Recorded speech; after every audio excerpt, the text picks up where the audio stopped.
This is For the Creators. Welcome back to For the Creators podcast. Hope you had a good weekend. We're back today with another interview, an in-depth interview with Will Lite. Will Lite is a music producer and recording engineer who has worked with the likes of Rita, Ludacris and We Are Scientists. Will was also the director of TL Studio Design.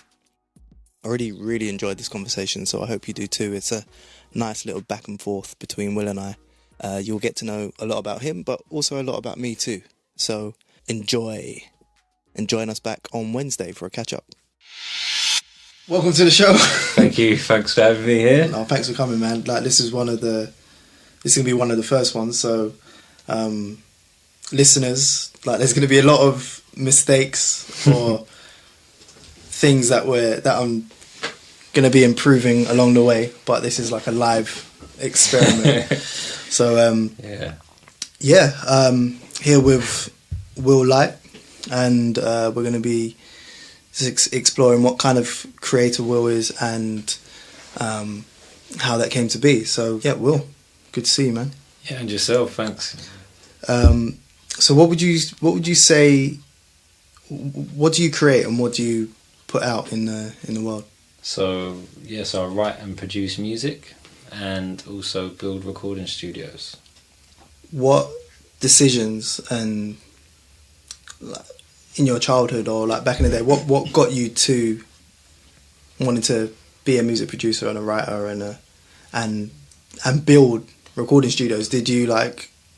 Was you always like a tinkerer? That's a good.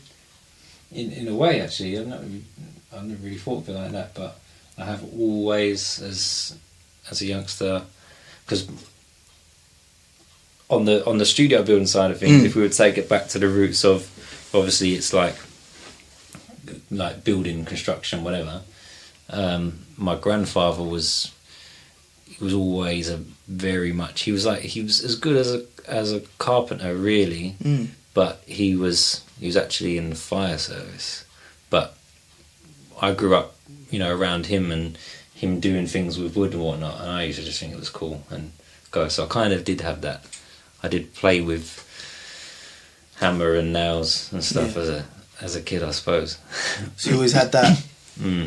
Well, it's kind of within you. Yeah, anyway. Yeah. Just like to, because it's funny. Obviously, a lot of people probably perceive construction as just sort of like a means to an end. Things need to be built, but it's actually like when you can make it very creative. It can actually come from a very sort of, I suppose, goes hand into hand. If you're someone who has a desire to make music or do whatever, paint or whatever it is, also you might want to, I don't know, make a chair or something. I don't know if that's making sense. No, it fully makes sense. It fully makes sense, because for me, I see it all as the same thing, because you're essentially starting from nothing, a blank canvas, and you're making something. And as even in a construction mode, like you're saying, you're thinking of it as brick by brick, and that's all it is. But really, the person who's creating that really has to think, how are people going to flow through? Let's say it's a building. Absolutely, yeah. How what's the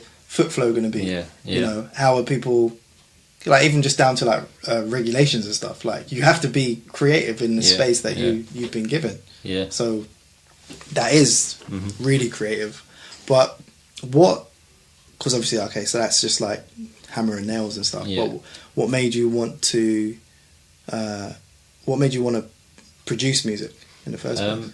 That I got to, the producing side of it actually came as a result of, I used to think I was an MC. So basically, I did actually have a couple of tracks out. Was it like Garage Days? Stuff. So it started with Garage Days. I was on there like, when I say you say we say all that time. I was gassed. I was seeing Oxide Neutrino on my TV screen and stuff, and it was that was a bit more back end of garage, but the original sort of garage thing was what started it off. What year was? I'd say we're talking like 98 or something. I don't know.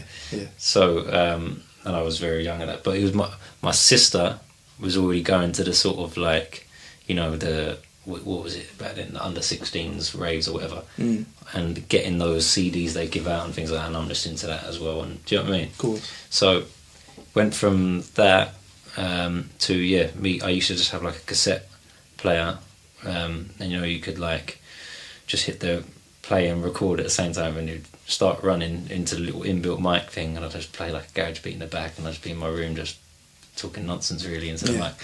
So I went from that, and then obviously the whole grime era.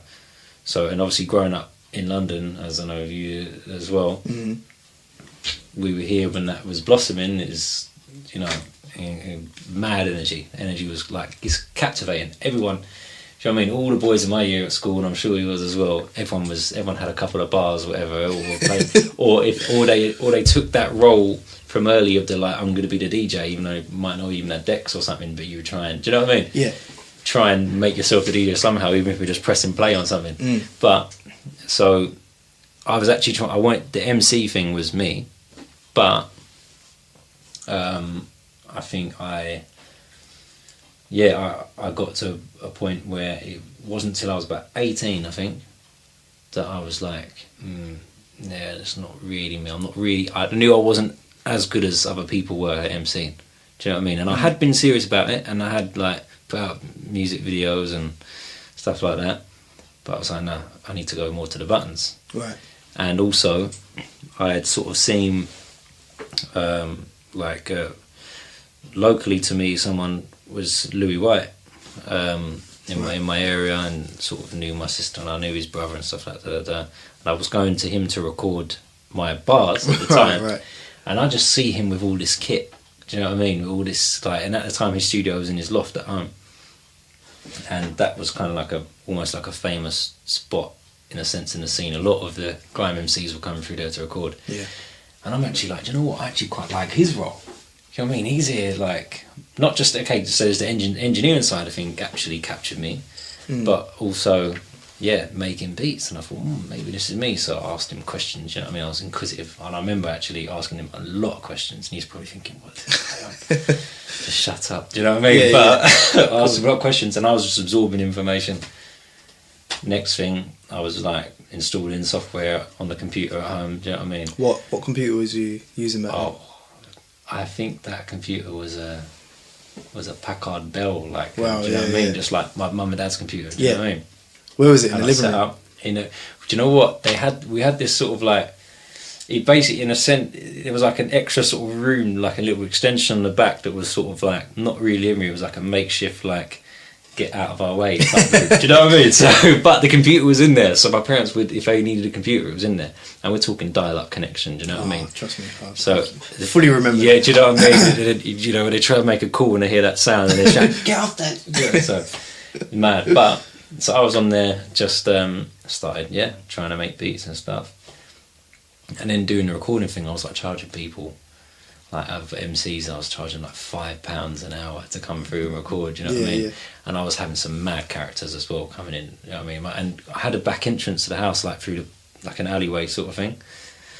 And I used to have all these people in there. Sometimes Mum would come in the room, and be like, these guys, about 10 man deep in the room. Do you know what I mean? Mad. And I was just trying to do my thing. I was trying to So I sort of fell into that, and I just stopped to the MC inside, and I just fell into the production. But I guess I wanted to, the whole MCing side of things was, I just wanted to, it was just about making something that I could then press play back, that's me.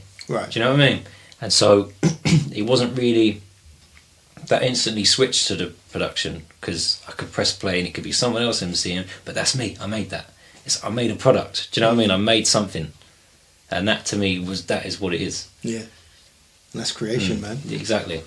So that's a amazing story. And when did you feel that you kind of came from being an MC into being a producer? What was the moment where you felt, all right, yeah, this is, I'm gonna do this more? I think it was when like the beats I was making were like now people really like, you know, when a lot of my friends actually really like them, like, no, that is sick now. Yeah, do you know what I mean? Or how did that feel? and gassed, Yeah. absolutely gassed up. When people told me that is a banger, do you know what I mean? When people are wanting to play it over and over, whatever, I'm like, I'm the man now. I'm the man. Yeah, like, exactly. do you know what I mean? I'm gassed. I'm absolutely gassed, because obviously you idolise all these other people. Do you know what I mean? All these other producers in the scene at the time, Terror Danger. You know, all these people, like, mate, and like, a lot of the Roll Deep guys. There was several of them producing, weren't there? Yeah. And I listened to these guys and thought they were nuts. Because obviously, like, again, like you were saying, like we both grew up in that era. Yeah. It was a completely fresh sound, and I remember tuning into like pirate radio, and like every week there was something new, and it's a new sound, and obviously from a production standpoint, you're like, raw. Like, how did you pick that sound? Like when I heard Eskimo for the first time, for example. Yeah. Jeez, when I heard that it blew my mind. Nuts. Because it was raw. This is actually something completely brand new, and it really invigorated something in everyone. And like my older brother and his friends, they all come from the garage, from jungle, into garage, and all like MCs and that. And obviously, like our generation's more grime. Yeah. And I I remember playing Eskimo like loud in the living room, and like all my brother's friends in there, and I just remember them like really. Like, proper feeling it, because it was like, wow, this is like everyone's coming out with the same like energy in it, like kind of really brings up something in you. So who, like you were saying, like Terror Danger and Louis White and Roll Deep, was there anyone else that you kind of particularly gravitated towards, or was it particularly grime, or was there like any like other influences? To me, I was locked into the grime thing. There was nothing else really mattered at the time. I mean, apart from, you know, I've always liked my Alexander O'Neill's. But that's another story. He followed me on Instagram, you know, the other day. Alexander O'Neill? Yeah. It must be his team or something. Wow. Like that. Yeah. You need to hit him up. Yeah, for real. Sliding in DMs, not like that, but like on the, do you know? but Alexander O'Neill on the track, that's big boy stuff. Big boy Alexander O'Neill, you know. Legendary, but trust me. Yeah, like as far as really like, you know, as what was current at the time, I was just into the grime thing. A little bit of the US stuff. I remember I used to listen to from the US. I used to listen to like 50 Cent, because he was fresh at the sort of like in them sort of 2003 and 2004 and stuff. I was big into that actually. 50 Cent, G Unit, and then I don't know, a little bit Beanie Siegel and that type of. Who else really? I always liked West Coast hip hop from sort of before my, you know, like the 95 sort of time, but I was too young to. When it came out, I was too young to appreciate it. I more got onto it later on. I was listening to Eazy-E and all that stuff. Do you know what I mean? Was that more? Was you more listening to the MC side, or was your ear gravitating more to the production and the like? I was listening more the MCing side, because I didn't see, because, and this is actually a good point. I've always, I think, from that point onwards, as soon as I was actually involved in actually sort of making music, I started listening to music really from a perspective of a creator, in a sense of how can I. So like I would listen to that and I liked it because I liked it, but I wouldn't really. It wasn't really the beat that was capturing me as such, because, or that I was focusing on as such, because I know that I wasn't making that type of beat, and I wouldn't be. Do you know what I mean? I couldn't make. You can't start going like 90s type of West Coast thing. Like, do you know what I mean? Try and do that and ask, like, send it to Gets. Like, that wasn't happening. Do you know what I mean? So, or Ghetto at the time. But and actually ever since, this is like the topic, but you made me realise something. Because I always listen to music now I can actually listen to a song where I might not like a lot of things about the song, but if I really like the mix, I'm listening to it because it's got the mix. So you're listening to it from that, you get different things out of it. But I think I was listening to West Coast at that time, more the rapping, and San Andreas was out around that time, I think, wasn't it? Or was that later? I think that came out around San Andreas. I don't know if it was like after 2000s or something. Oh yeah, actually, yeah. San Andreas was more. Because I remember Miami Vice. This is Grand Theft Auto, by the way. Oh yeah. Grand Theft Auto. Back in the day. Yeah, Vice City. I said Miami Vice. Yeah. Vice City. But it was yeah. Vice City. That was I reckon. bad. I reckon Vice City was 2002 or 2003. Is it? Right. I reckon. Was we in college? Yeah. And I reckon San Andreas must have been 2005. No, I don't San know. Andreas was after. San Andreas might have been a couple years after that. So maybe like 2002 or 3. Well, when do you think Vice City came out? I think it came out before that. Or did Vice City come out afterwards? Oh no, Vice City came out first, but I'm thinking year-wise, I'm feeling like could it have come out before 2002, Vice City? Maybe, yeah. Really? Probably like 2000, 2001. But I don't know. I don't know if they had 2 different teams working on it, so they might have been close together. Yeah. Yeah, because now It was they a big don't game release back then. anything for like 5 years at a time, don't they? Yeah. I'm still waiting. Yeah, exactly. Wait for the next one. Yeah. But then again, I've only got a PS3. So Is it? I'm waiting. I'm hoping they drop it when they drop a PS5. And I'll just skip that. Exactly. Ignore the PS4. Let's move Yeah, forward. exactly, man. It's just, there's too many. I've got a Nintendo Switch. Was that the new thing? Yeah. Oh, I didn't even. I'm so out of touch. It's sick. It's phenomenal. Proper sick. Like it's a portable console. Oh, it's portable. Yeah. Like a DS type thing. The new version of that. Kind of. Yeah. Apart from it's a powerful console. Yeah. You can play it anywhere, but you can plug it into your TV as well. And it comes up as it's a normal console. Oh, okay. Oh, yeah. I've just completed Zelda. Zelda. It's amazing, man. That's Too sick. Zelda. I know what Zelda is actually. Yeah, I've Yeah, never yeah. played it, but yeah. Ah, you'd love it. Yeah, but you know what? I'm a useless gamer. Is it? I'm no good. I only played really Grand Theft Auto Yeah. and FIFA 96, but that was on PS1. I remember FIFA 96. FIFA 96, didn't that have Blur on the soundtrack? Song 2. It might have. Was that 96? I think it might. Oh, it might have. Wow. It was the only football game I ever played. When everyone started doing mad FIFAs, Yeah. I can't do it. You try to put me on FIFA now, I'm losing every time. Is it? No chance. FIFA's sick, man. I have no techers when it It's comes practice to though. gaming. Like, no, people play it all day, every day, and just try and become the best. And, Yeah. But people have got careers out of it as well. But which is- careers. yeah, What did like esports. What? And if you, so they're competing. They're competing, yeah, and And there's prize money bands and involved. there's tournaments Prize money. and there's as well. prize money. Yeah, Jeez, smashing it, innit? that's nuts. That's my idea of a dream. It's funny. That reminds me of a story of when I had a career advisor in school. Like when I was like 15, they said, they bring you into a room and it's like, Yeah. what are your Oh, yeah. options and what do you want to do? Yeah. Music. Okay, what's your backup? Video Yeah, games. they hit you with that. Yeah. What's your backup? Don't you want to do anything? Exactly. Yeah, music, cool. Yeah. Here's another one. Yeah. Okay, yeah. but okay, what about a backup? Okay, I'll do something with video games. That's a massive industry. Like I just gave them the whole spiel. Do you know what I mean? But they probably didn't even know really what. Not really. I mean, games were. I mean, obviously they were big, but not to the point that they are now. It's like, and obviously you can see how you can get a career in it. But back then, it wasn't as visible. The internet wasn't even really a thing back then, so it's not like people really understood. Yeah. So, I just remember her saying, "I don't want to do anything like a bit more academic. How are you going to get a job? Blah blah blah." I'm like, "No, man, I'm doing my music, man. That's it." Yeah. And if I'm not doing that, then I'm going to be playing games. Exactly, real talk. But was that Connections? Were they called Connections then? It might have been, Yeah, I remember that was the because were you Redbridge? I was Havering. Havering, okay. So obviously I grew up in Redbridge. Yeah.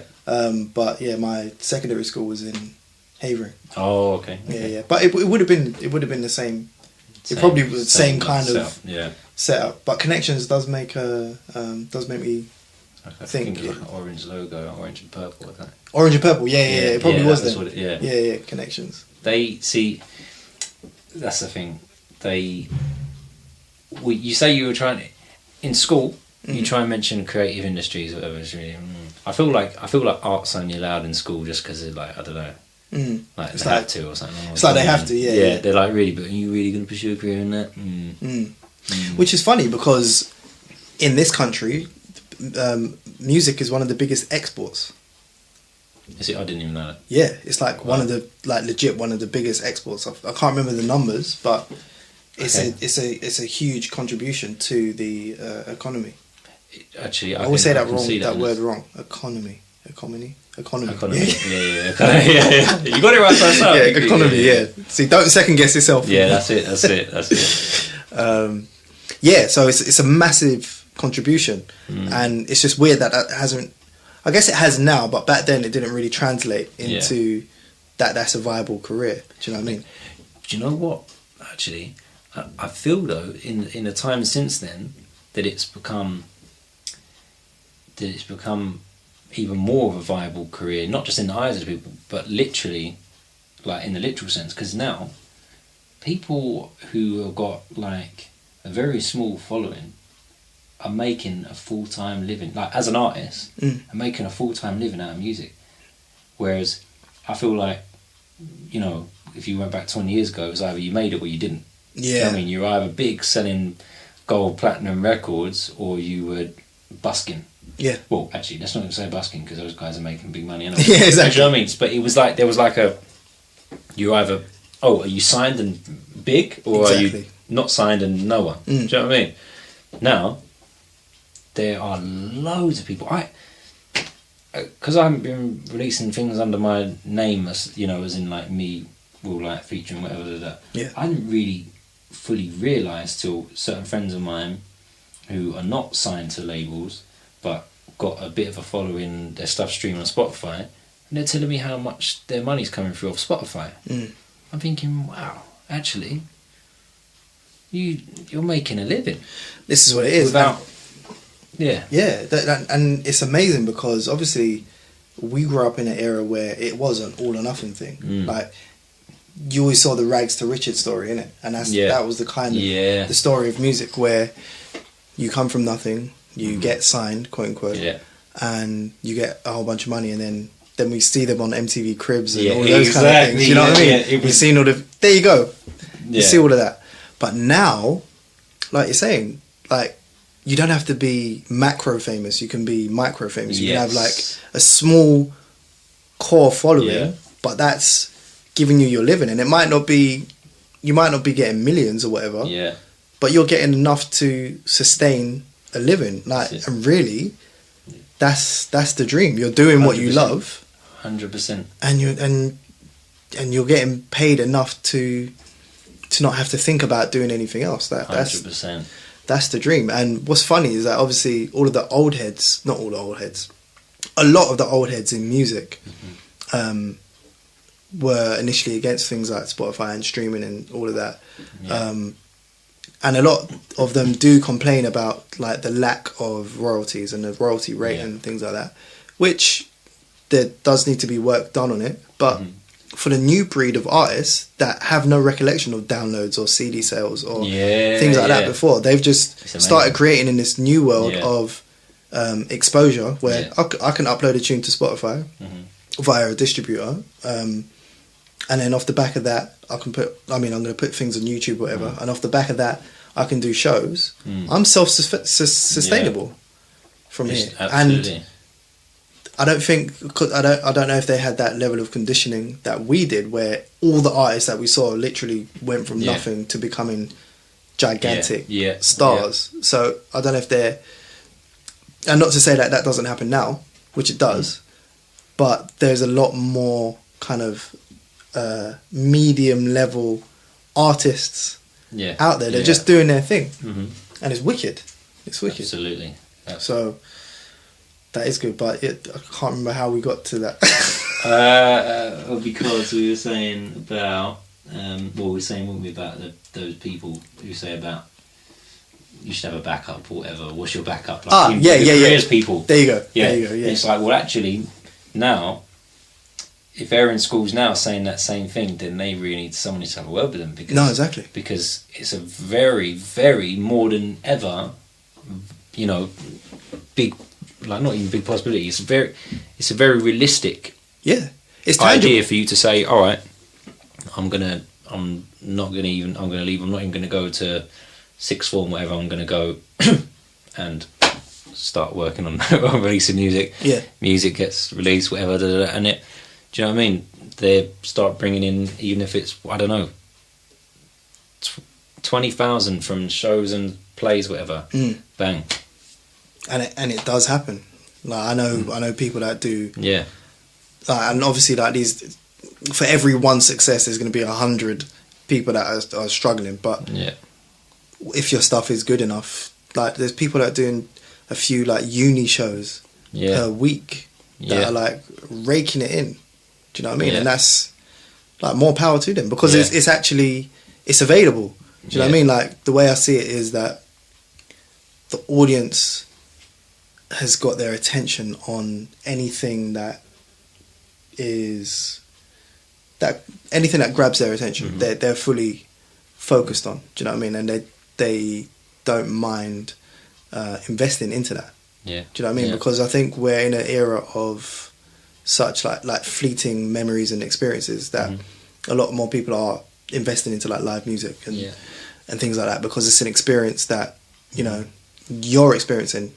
You're not experiencing it via somebody else's Instagram or whatever. You're actually there and you're experiencing it. So it's evident that we're actually investing into that. And like you said, it is a completely viable route to go down now. Even it doesn't have to be even if your aspirations was to make 50 grand a year or something like that, that's completely possible. And that's, to be honest, like the average salary, the average London salary, if you weigh it all together, the average London salary is 27 grand. Is that what it is? Yeah. Yeah. Okay. Yeah. Obviously, there's people that earn a lot more, and there's people that earn a lot less. But if you're looking at an average, I think there was a report that came out recently and it said it was like 27. So if you're earning that, even if it was that, and you're doing music, you're doing what you love, or whatever. Even if you're doing graphic design, web design, or whatever, you're a success. Yeah, that is success. Exactly. You're doing what you love, and you don't really have to. You're not worried too much about where the next check's coming from to live, to eat, to keep your lights on. Do you know what I mean? So that kind of brings me to how did you get from producing? So obviously you got your own equipment and all of that. How did that then blossom into building studios? Right. How that happened was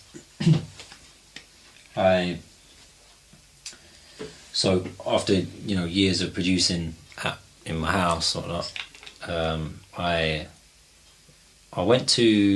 actually relocated. Okay, so my parents decided they had enough of East London and decided they were going to move to Dorset. So I was 16 at the time actually. So I moved with them. Obviously, I did what choice did I have? Yeah, of course. Quickly grab a penthouse and a Docklands. Like, it's all right, you crack on down there. It's all right, buy it outright. No, but so I went with them. As you would, and I went down there. I actually, but music was very much on my focus, and I wasn't far off turning 17. So I was like, right, okay, I'm just gonna whack out my driving lessons ASAP. Yeah. Get down there, get a little job, driving lessons, and I can just be back up in London doing music, right? So this is a long-winded answer to it's how fine. I'm going to get to this, but it's going to make sense. So off I go to Bournemouth. That's actually I got a job in a place selling car parts. And funny enough, the guy I was working with, I was 16, and he was I think 21, and he was running that shop, and it was just me and him. Yeah, and it was because his dad had started. Free shops he had in the Dorset area, and he had them for like 35 years, and he had 3 sons, so a son ran each shop, you know what I mean? Mad efficient. And I was exactly he just had the exact right amount of kids, and he so it just so happened that I was working with my boss, big up John Vernon. Man like John Vernon? Man like John Vernon, definitely. And he had been in a band himself, like a rock band, who had they were sort of quite known in the South, and they were called The Morning, and I think they supported like Biffy Clyro and people like that before they sort of like went mainstream. And anyway, so I was just working there and saving up money and buying equipment, and actually I bought some equipment off him that he had, like studio stuff and whatnot, and now I've really gone off on a tangent. I'm remembering myself now. So I'm doing that, I'm working there, so I build up my equipment, the amount of equipment I've got. Great working with him as well, because we had that connection through music. We were just spending a lot of time looking up stuff, and I was saying, you know what, I'm going to move back to London, I'm going to build a studio. So that's what the job became about. I was just saving. I was doing 7 days a week. I was also charging people to record back at the house in Bournemouth, in Dorset. Okay, so I was I got in with people around locally who were in the music scene, and actually that became a massive key to me in music. Actually, it's crazy how that worked out. Me moving there for that period of time. I was there from 16 to 21, so I was down there just saving studio equipment, and I got loads of equipment over that time, all stuffed into this small room in the loft. And then and I saved up the money I would need to build a studio back in London. So I moved back to London and came to found a location for the studio essentially. In Limehouse, East London, and I realised, all right, I've got the money for all the materials, but not to pay people to build this. Right. So I need to get with it. Do you know what I mean? Yeah. And I've always thought, do you know what? When it comes to like construction, a lot of it is just, I'm not gonna say like common sense, like to like patronise people who might not be as good as putting up a shelf. Or whatever, you know what I mean? But it is really, do you know what I mean? If you just apply it, it's just... So, look, I had my laptop with me. So, took out the lease on the unit, had my laptop, and I'm just like, right, cool. So how do we build this wall? Okay. And, obviously, when you're building a soundproof room, you have to build a room within a room. That's you know right, what I mean? Yeah. So just looked that up, how are we going to make sure that nothing ties into that next room so sound doesn't pass and da-da-da-da. So wait, so you had the material there already, or was you researching when you was in there? Oh no, okay. I had done research over that time while I was working at shop. Really, I was really looking at stuff. I was watching myself and my boss watching like videos. I'm like, I'm going to build one just like this. Trust me. Yeah. And he was supporting me in it. He was like, he's like gassing me up as well. So we did that. What am I saying?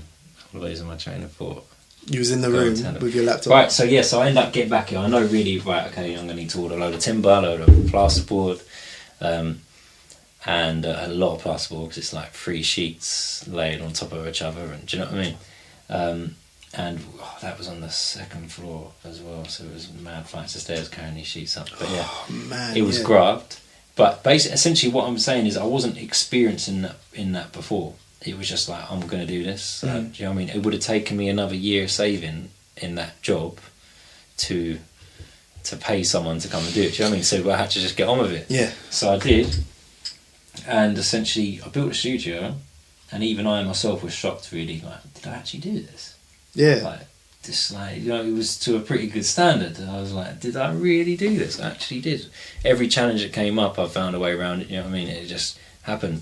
And then people would come to the studio and be like, this is sick, and like a lot of my other mates in music, whatever, came down, and people who have studios themselves, whatever, come down, they're like, this is sick, what, you built this? I couldn't believe it.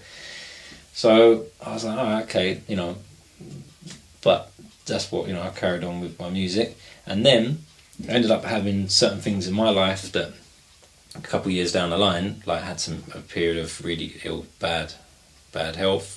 I ended up selling a studio, and it was at that time I didn't have a studio for a while, and I started doing that sort of like freelance engineering stuff here and there, at other studios. Yeah. And then it sort of dawned on me, I can build studios. I could do that. Could be a little thing as well. I do.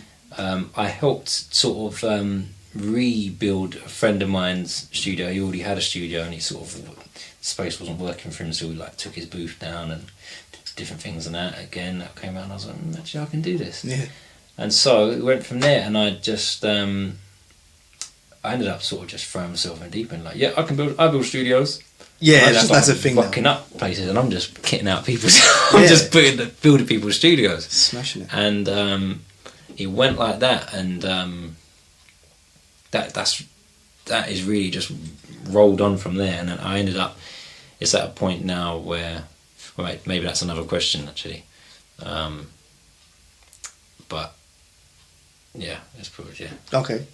So you mentioned something about the period where you was in Bournemouth, linking up with people in the scene down there, and yes, yeah. So I missed out a crucial part to that, but I suppose it wasn't the question at the time. So while I was doing that job, actually, for 2 of the years I was there, I studied sound engineering, music technology at college. Where did you do that? It was in Bournemouth and Poole College. They had like a dedicated site. It was a warehouse on an industrial estate. It was just recording studios. So it was just studios, and there was like one room where it was like loads of computers with Cubase and Pro Tools on them, and they could, you know what I mean, they sort of lecture in there, but then you go off to the studios and do whatever you're doing. And did you study music? Yeah, right? I went to SAE Institute. Oh, so you went to the big boys. But I went there for 3 months. Oh, what? 3 months? Because months? I was young and thought I knew everything. Oh, okay. So I was like, I'm quite a headstrong person, and when I went, I just wasn't on it. I wanted to go to America to meet the Neptunes and show them my music, which I ended up doing, by the way. You did it? Yeah. Wow. Okay. Yeah, I ended up doing that. Wow. Maybe that's the story for another time. But 100%. So when I was at SAE Institute, although I was learning, in that first 3 months, they were teaching me Reason, which I was already well versed in. Yeah. So I'm there like super frustrated. I'm like, I'm just taking out the student loan. They're only teaching me what I already know. Yeah. Obviously not seeing the bigger picture. But it is what it is. Yeah. And I've gone on to do what I needed to do outside of that. But similar SAE, kind of setup. I mean, SAE is the one. Basically, I was at like the budget SAE, I suppose. Really. I'm probably learning exactly the same thing. But yeah, I remember going to enrol. Had to go to like some other site that was Bournemouth Poole College, like had loads of campuses for different things, whatever. And I went to their main bit, whether to enrol for the course, and I see this guy, and I'd seen a few of the people who were going on the course, and I could see like down there, anything sort of urban like grime music was just like what, like it's weird because that's like 2 hours from London, right? Yeah, and it's like grime was like no. Do you know what I mean? You were either into... That's on the face of things anyway, right? So, on that course, let's say there was 30 of us. I just remember seeing, when I went to enroll, one guy and he had Air Max 90s on. And I was like, yeah, because everyone else is in like sort of more skatery shoes. Yeah. I think Air Max 90s, right? And I look at him, he's looking at me, and I can't remember what I was wearing, probably something similar. Yeah. And we just sort of just like, what? Right. He's just like, oh, what's your music into? I'm like grime, and he's like, yeah, I'm into hip hop. I'm like, okay, so I mean, this goes hand in hand. Do you know what I mean? Yeah. When I say grime, he's like, yeah, he knows a bit about grime. Do you know what I mean? And then there was another guy who we then met on the day we started. So that guy was called Tony Bowman, or Tony Bones. Yeah, that's what he's known as. Okay.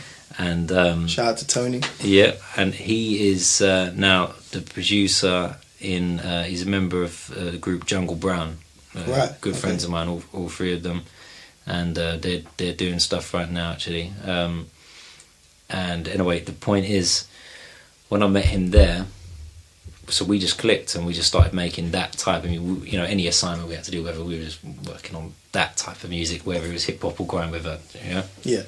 And he was basically part of a scene down there that consisted of like sort of in the town, anyone who was that way inclined into like hip hop or grime, whatever, they all knew these guys. They were like famous in the area, do you know what I mean?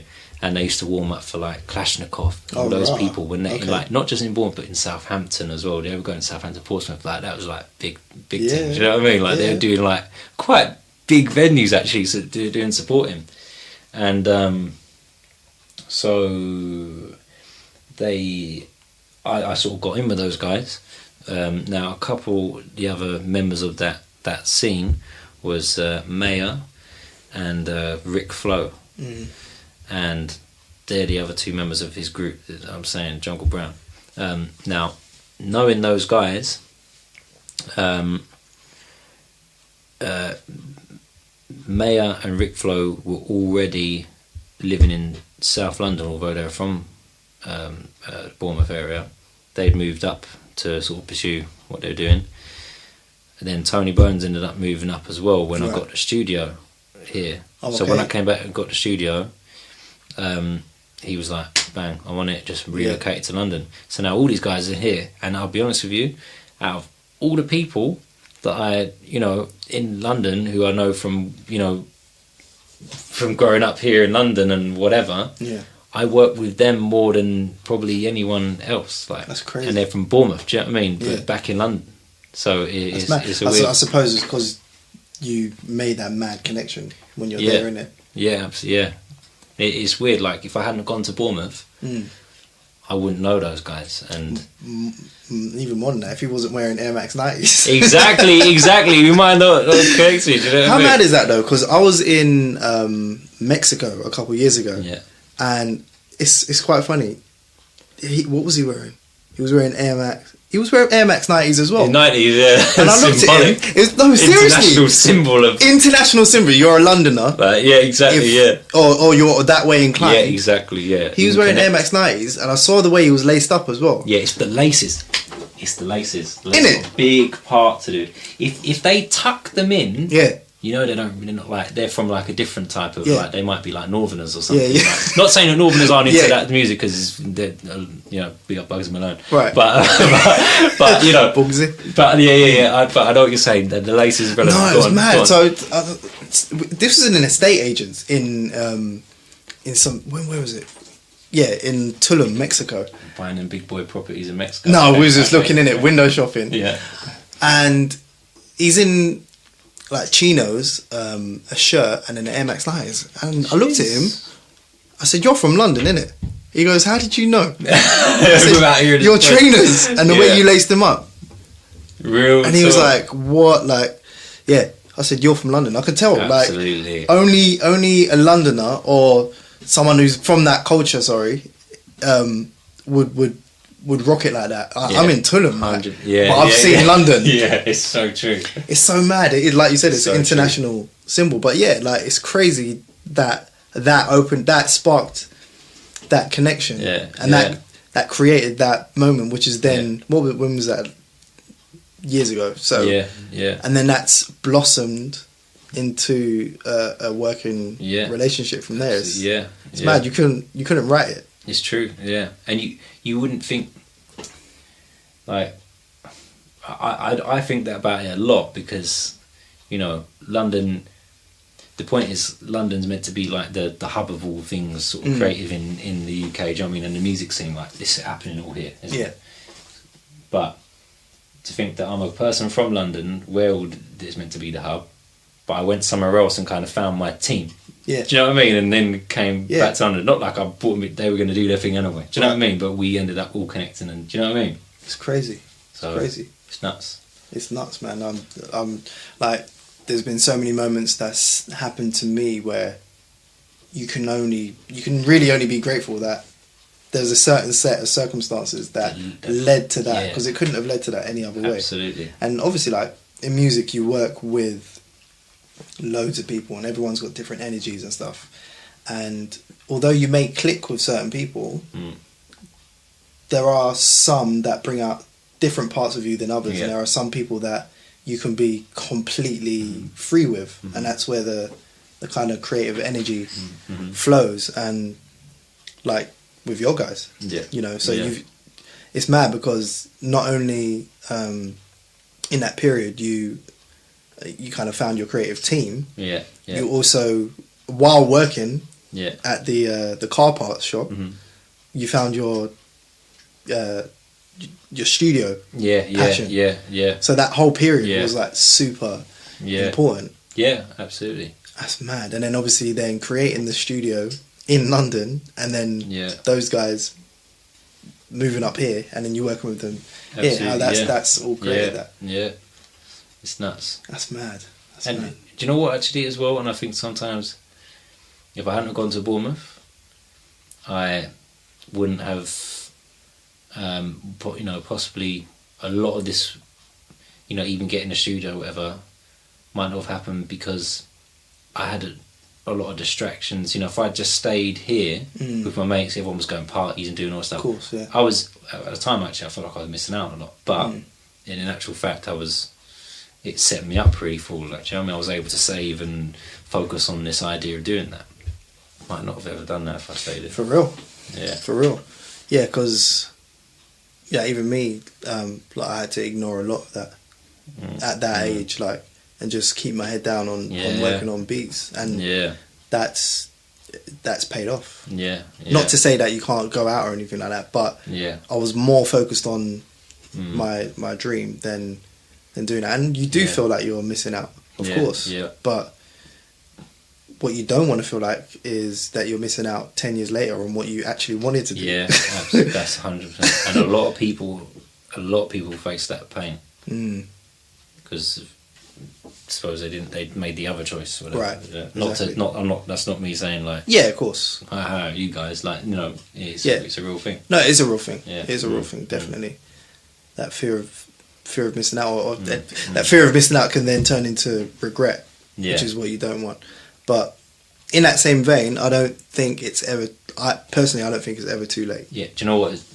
You're absolutely bang on. I was about to try and sort of correct as well because I didn't want anyone listening to this to think that I'm saying like, oh, what, you're 40 past it, mate, give up. Like, no, it's not that. Do you know what I mean? You absolutely not. I fully believe that if you really find what's unique about you, because I mean, look, we're all the same, but everyone has something. Everyone has their own story, and everyone has something that's unique to them. They've got a unique expression of that story. So whether you do it via music, films, writing, whatever, if you really pin that down and you express it in a way that can translate to the world, I don't care what age you are. Yeah, exactly. Yeah, 100%. I don't care. Like, and I kind of love the way music is right now, because again, like going back to how we were kind of conditioned. Yeah. A pop star had to look like a pop star. Yeah. Back in the day. Yeah. You couldn't. There was no. It was just one mold. Yeah. And that was it. Absolutely. And now, it's amazing because it's kind of like the 60s or 70s where talent is the most important thing. Yeah. Yes. Could Barry White never could have made it in the 90s or the 2000s? Do you know what I'm saying? Yes, true. The judgmentalness of Stevie Wonder. Yeah, really, like that wouldn't have worked in that superficial materialistic era that we were kind of that we grew up in. And now it's kind of, there's been a what's the word, a backlash against all of that, and it's literally, like, I kind of compare it to an open mic. That's how I see the world at the moment. You have the audience, there's a massive audience, and if you can go out there and kind of knock the person off, not that everyone can win, but if you can grab everyone's attention with what you're doing and they like it, they're gonna eat it up. Real talk. And that's how I see it. Like, use your uniqueness and use who you are, because you're a snowflake. That's what they call it, and they're like, each snowflake's unique, innit? No, but I honestly see it like that, and I want to encourage people to whatever age you are, if you're just starting now and you're whatever age you are, just do it, man. Just do it. And it's all about how you actually break through and put your stuff out there. It doesn't mean that you just do it and you do a couple beats and then that's it. It takes more than that. Yeah. But it doesn't mean that you can't start. Yeah. If that's what's firing within you, then that's the way you gotta go. For sure. 100%. And that also goes with doing more than one thing. Like with you, obviously started out in music production, and then out of necessity, like with the experience that you went through, you've then expanded your skill set into building an actual studio, which has then become something you can now do. Do you know? Which is part of what you do now, and you never know what that knowledge will then, what that will bring up. Because like for me, I built this studio that we're in. No, I didn't build it with my own two hands, but I built it. But I'm not the most technically. Like I don't care too much about like what kind of microphone it is. You know, or what kind of speakers they are. Because when I grew up, I would produce on anything. I had a PC in the living room and no headphones. So I was making beats on the whatever speakers we had. In fact, we still got the speakers upstairs. We still really? Yeah. They're like 25 years old. Jeez. Mad. 25 years old? When did we get them? 96. Wow. 21 Wow. years old. Yeah. That's crazy. But they're still thumping though.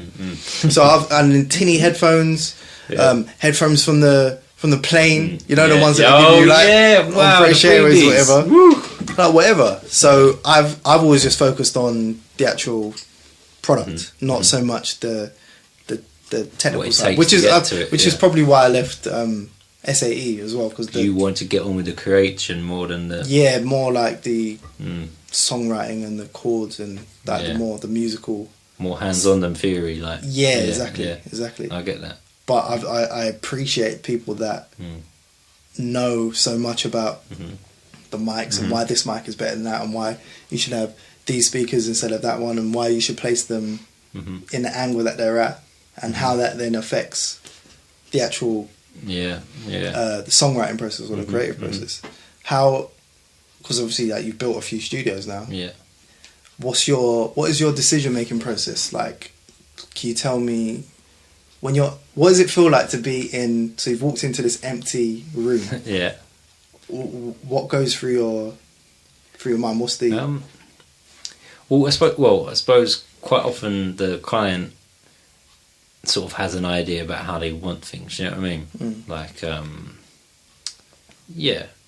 well, I'm saying that if they, sometimes it's like multiple rooms or something. You know, sometimes people want, what a lot of people do is have like a rehearsal studio, a main studio, and then a project studio or something. Do you know what I mean? Right. Because a lot of people they can just book out that rehearsal studio and make an income off that while they're. True. Do you know what I mean? So if they tell me that's what they need, then I'll usually figure out the best layout for it, to make it happen. Or sometimes if it's just, one particular studio, people might just be like, right, I want a studio built, what do you think? And I'm like, right, okay. Probably put okay, what type of music do you work with, whatever, because that's important, isn't it? Do you just need a vocal booth, do you know what I mean? Right. Or do you need a live room, like, do you know what I mean? You're going to be recording bands and stuff, and you need more space, or you might want that live room and a vocal booth and in the control room. Do you know what I mean? So it's working out the layout.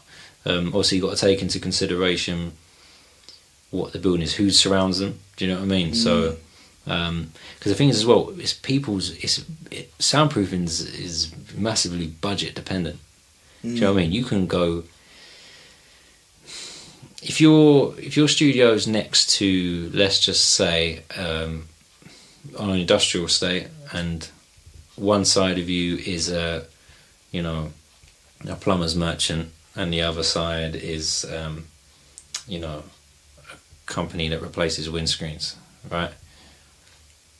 They are not gonna be, if your budget isn't huge, you can soundproof to an extent that it's not going to bother those guys. However, if next door is a library and they need dead silence, or it's, you know, I don't know, some sort of therapeutic massage parlour Yeah, or something. Do you know what I mean? People need peace and serenity. Yeah, they want to beat Do you know what I mean? out while Yeah. they're getting massaged. And you've got C-Biz in for a session and it's 808's going off. Do you know what I mean? It needs to be quiet. So, yeah, you know, space as well. How much space do you want to lose? So, you know, because you're building that room within a room, that gap you leave between the existing wall and the wall you're going to create, how much space have you got? Can you afford to lose in your room? Do you know what I mean? You're going to build it a foot away or 2 foot away, or do you know what I mean? So there's a lot of things to take into consideration.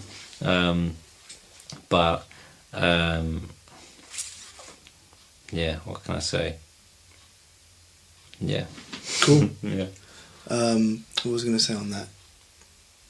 Yeah, so obviously it's dependent on the client, but how does their equipment, for example, how does that like merge into your creation process? Design the space. Yeah. So I suppose, you know, one thing that can make a big difference is if they work with like a big console. Do you know what I mean? If people have these SSLs and Neves and stuff like that. Yeah. I mean, that they're few and far between now. Of course. Do you know what I mean? Yeah. How many people are using them now? I think SSLs and Neves in London, I'd be surprised if there's more than 10 in the whole capital city. Yeah. Do you know what I mean? Yeah. I mean, how many Metropolis studios are there?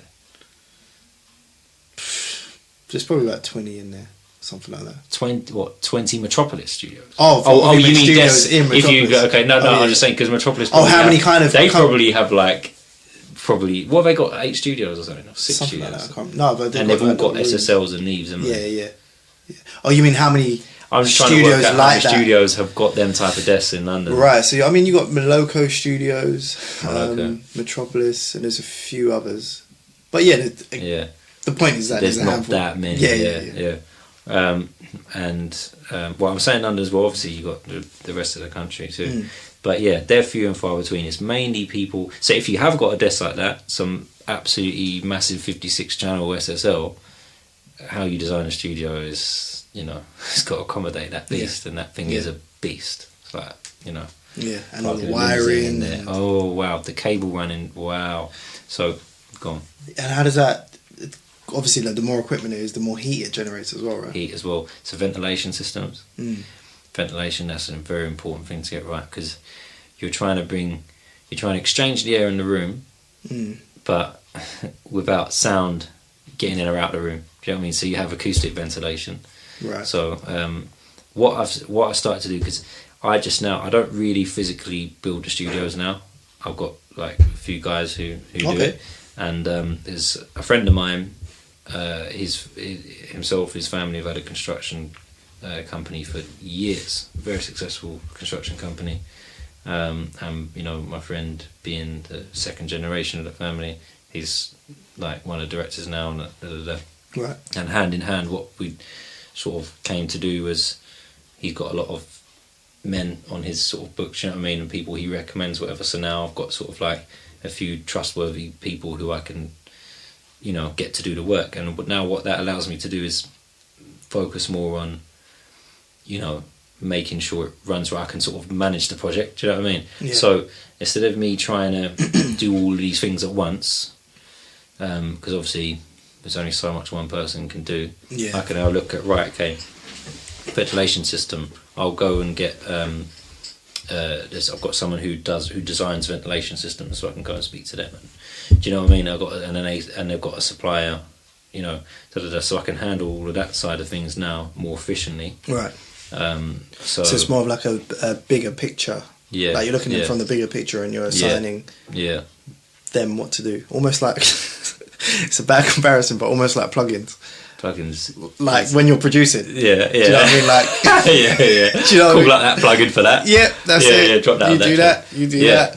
But it's and I think that's one thing. Someone actually, that Tony Bones I mentioned, he said to me last year about how he's like, you know what, in a music production sense, but this converts to what I'm about to say as well, is he was like, I realise it's not about, you know, just trying to be the guy who I made this tune. He said everything's collective now. He said you know, I don't actually care if it takes 4 people to make that track, That's it. because if that's going to be better than if it was just the one person, then I'd rather that. Do you know what I mean? Obviously, you're now cutting more people into if you're going to start talking about money. Yeah. But, you know, the music's going to speak for itself, and you're probably going to get further than if you had just decided to, you know? I completely agree. It's all about collaboration, man. Yeah. And if you think about it, look at where music's going. So, music's only really been commercialised in like the last 100 years or so. Yeah. Music was always meant to be free. Yeah. So music, in the end, is gonna be free. It's only us that's tried to commercialise it. Do you know what I mean? And music's always been collaborative. It's always been something that's brought people together. It's only since the commercialisation of it that people have started to see percentages, and it's like, oh yeah, I want to put a song out that's just me because I'm going to see all the rewards from it. Yeah. But in the end, the nature of music is always going to win. So it's always going to go to not mass collaboration, but it'll be more collaboration, and music will be more readily available. And that's exactly the way things are going. It's going, obviously we still pay for it via streaming and things like that, but it's almost free because, let's say for example, with my phone contract, I'll get Apple Music for 6 months for free. And then after that, I don't really mind paying for it because it's just part of my, you know, my normal outgoings, and it's not that much. And what we used to spend on a CD, now we can, from one CD on one album, now we can spend for everything. Absolutely. For all albums plus extra content. So like radio shows, like the value proposition is so much better. So if you think about it, like we're in 2018 now. Where in 10 years, where could that be? It's going to be completely ubiquitous and convenient. So music will be free, not in the monetary sense, but in the sense that it's everywhere. Do you know what? You made me just realise something, that when you say about how it was free and you believe it's going to go back to free, which I suppose we always start when we're talking about paying £10 a month or whatever and getting a bit of all this access. Music's not really, apart from a few exceptions, it's not really a physical thing anymore, in the sense of you used to have to, you know, part ways with £10 and get a physical CD and then go and put it in your player. Now it's you can't see it, you can't actually touch it, see it, feel it. It's just it's a file. It's noughts and ones. Do you know what I mean? Exactly. It's completely binary, and it's not even a file anymore. Yeah. Because at least with that, like even you had some sort of like, it's not tangible, but it's tangible in that you press download and then you saw it appear on your device, on your iPod or whatever. Yeah, it's in your library.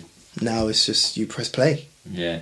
Which, I mean, as a consumer, that's brilliant. That's what you want. It's convenience, isn't it? Yeah. Like, from our perspective, and I'm speaking for myself, but probably speaking for a load of people.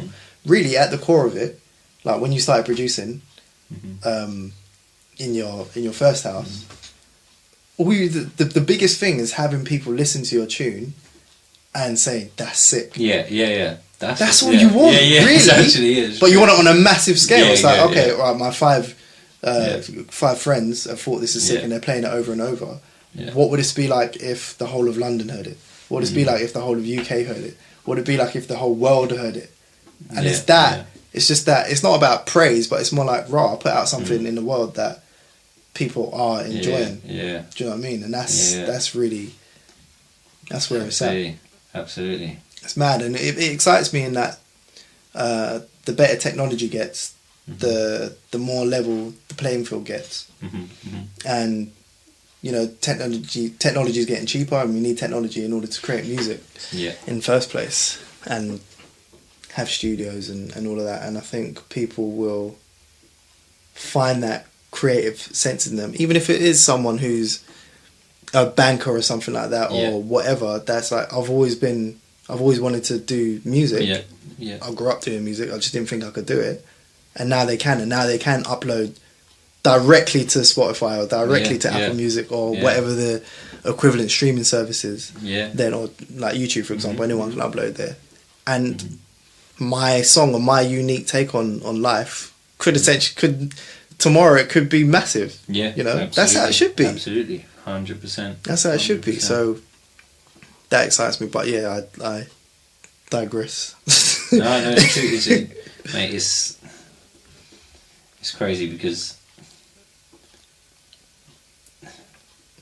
sometimes I can't even put into words what I'm trying to say. I relate. I do that all the time. Yeah. No, I can't actually word it. Go on. Yeah.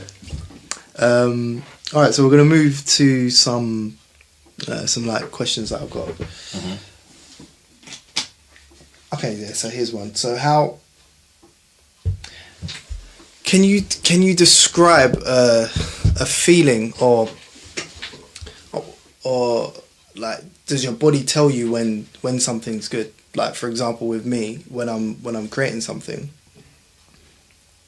I'll be creating, and then I might add a sound or a chord or whatever, and my heart gets hot. It's really weird. It's like my heart sends a like adrenaline through my body, and that's for me. I'm like, okay, now I know this is good. Yeah. Do you have anything similar to that? What's it like as you find that? Yeah, it's like how do you know when? How do you know when something is good? Okay. Wow. I guess it's kind of exactly what you just said, in the sense that. Okay, let's say so you're sitting there. Do you know what I mean? You got your. I always have a metronome clicking away to begin with when I'm making a beat. Yeah, I don't know if that's a weird thing, but do you know what? That's partly to do with I click, and the way I build my drums. In Cubase, I'm a click and drag. I don't hit pads or anything like that. I click and drag drums in, and whatever I'm cutting up, and sometimes the metronome just keep that going for me. Yeah. So I can sit in that phase and then hit be on the keys for it could be half an hour. I'm playing with different ideas. Do you know what I mean? But I suppose you hit something, and I'm instantly like, woo! Like we're rolling now. Do you know what I mean? Yeah. We go, and then metronome's off. Do you know what I mean? Because we found, I think, or probably keep it on till I lay those chords in, whatever. And then that's it now, and then I'm off, and I'm ticking and buzzing. If I'm not ticking and buzzing like that, I probably wouldn't last more. No, I'd probably go, actually, no. Right. And then start fresh or something. I don't know. Do you know what I mean? But do you give yourself like a time limit on that? No, I would have just got annoyed. Do you know what I mean? But so it's basically up until the point where you're either annoyed or excited. Yeah. That's a good system. Because you know what? I normally I don't know if this is the same for most people. I don't know, but what I'm gonna make, unless I'm in a session with someone, like I've actually got to create their sound that they need or whatever. That's a bit different, or a lot different. But I'll ask you a question about that afterwards. But okay, go on. Okay. If I'm just there, me by myself, create something, it will almost always be related to maybe what I was listening to in the car on the way there, or do you know what I mean? On the way to the studio, or whatever.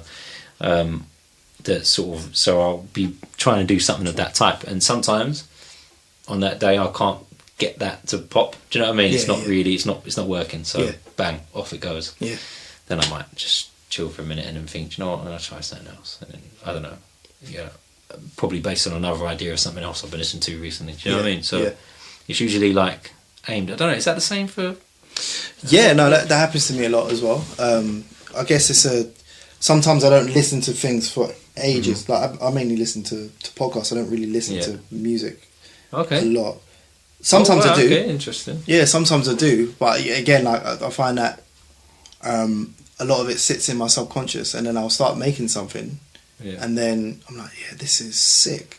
Where the hell did this come from? And it's not until afterwards I'm like, oh, this actually sounds a lot like something else or whatever. Yeah, but then from that idea, you might strip out the melody and do something else. Do you know what I mean? Yeah. But I think a lot of people would relate to that, because that's how you get inspired, isn't it? It's art creates more art. Sure. Yeah. That's how it works, man. But I was going to go back to, how is it? So that's on your own, right? Yeah. So how does that differ? Because as a producer, it's a completely different it's a completely different beast when you're now creating something from scratch with artists in the room. Right. What is that? Tell me a story about that. I'm actually laughing because you know what? It's like not many things stress me out in life, but that is one of them. Yep. And you really? I completely agree. I hate it. Really? Oh, I'm so glad to hear it. Not because like I wish that upon you as well. That trauma, but mate, it's made me question like, am I built for this? Sometimes, do you know what I mean? I'm in sessions, whatever, and you know you're around people who just like going with the flow sort of thing, and I'm like as soon as someone said like, we'll jump on keys for a minute, you know, like sometimes in those sessions it might be, you know, 2 producers or, do you know what I mean, whatever.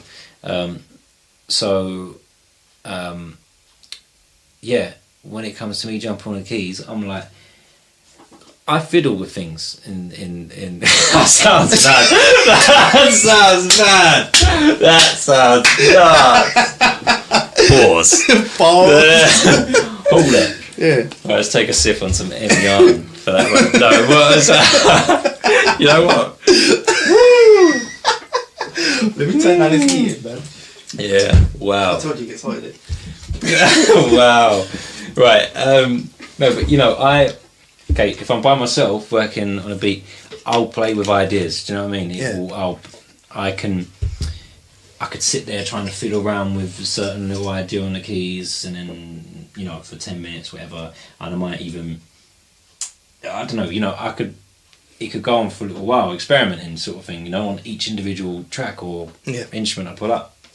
In a session, it's like, it's more pressure to keep it flowing, do you know what I mean? Because people ain't got time to sit there and let you mess around with an idea for an hour, do you know what I mean? Just sit there, well, you got someone maybe trying to write, they're writing lyrics and whatever while you're, do you know what I mean, doing that as well. And I think, especially sometimes, you know, that other producer you're in with, for example, is naturally more like, can go with the flow and hitting keys. I'm not like musical keys wise, do you know what I mean? I'm no Stevie Wonder, like same. a million miles, do you know what I mean? So, yeah, and as I say, I'm more of a mouse clicker. Yes. I drag a lot of things, and do you know what I mean? And I'll draw in melody sometimes, like on the piano roll. Yeah.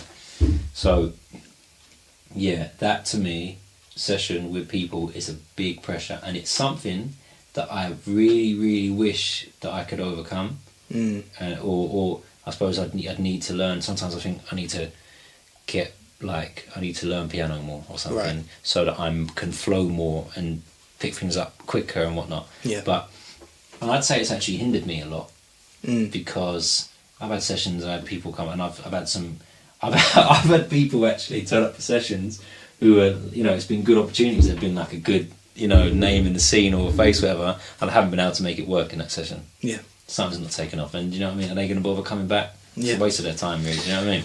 Yep. So yeah, it's go on, tell. I need to know what. No, same experience. Like I've done hundreds of sessions, and some of them, how many? I might have done thousands of sessions. Yeah. But yeah, when it comes to, because you're always shooting in the dark, and like obviously as an artist, when you're coming into a room with a producer, because I've been on both sides of the fence, I can kind of understand.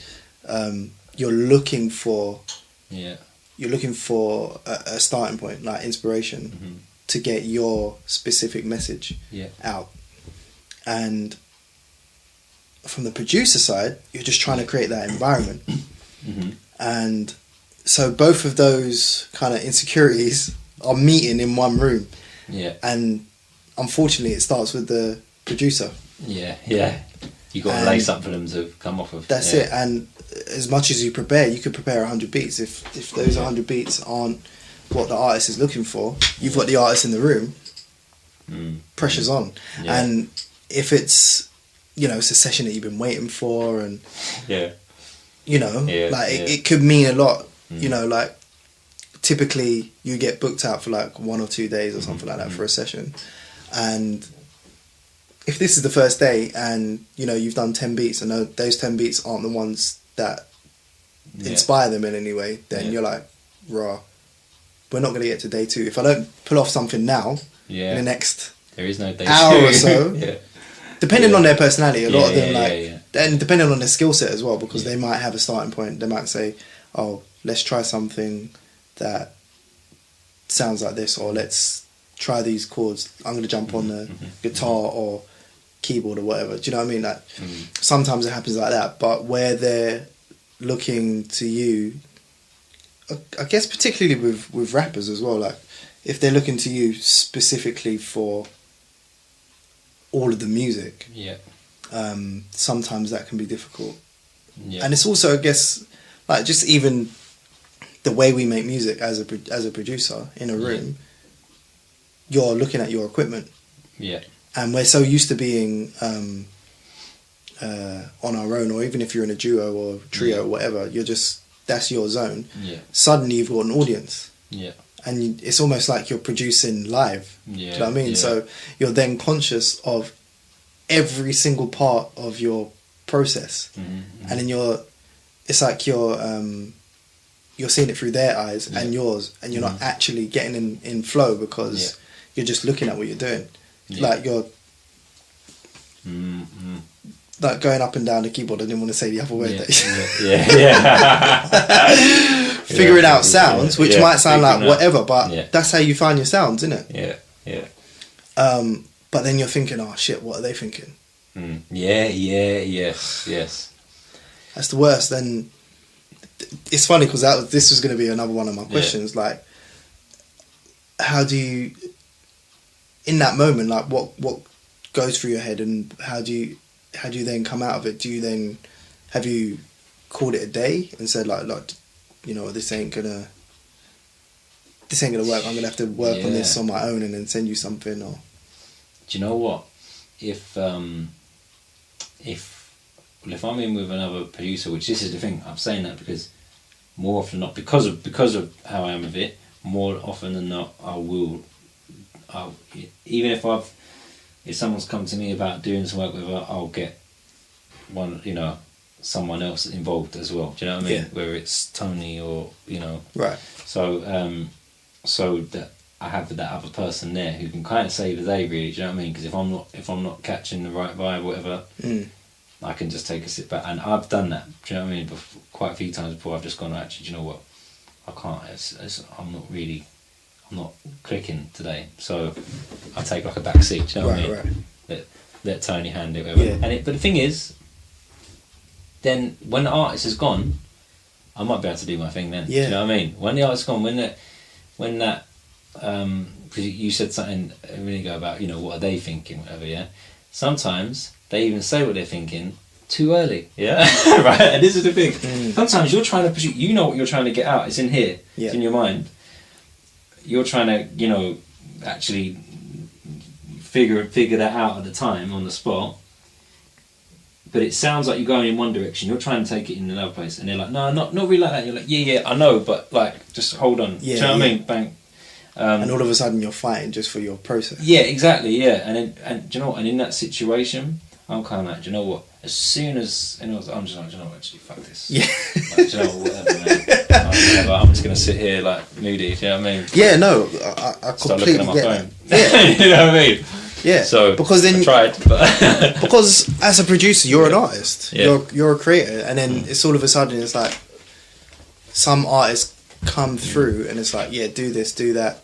Speed that up, like turn that down. It might be like I've had this where you've dropped the vocals in and it's not quantized. I know what you're gonna say, and they're like, they're like, it's off. It's off. Yeah. You're like, I know. Is it? Like, you mad? Of course. Come on, man. That is one of the. And then they start like micromanaging over your shoulder. Like that's super annoying.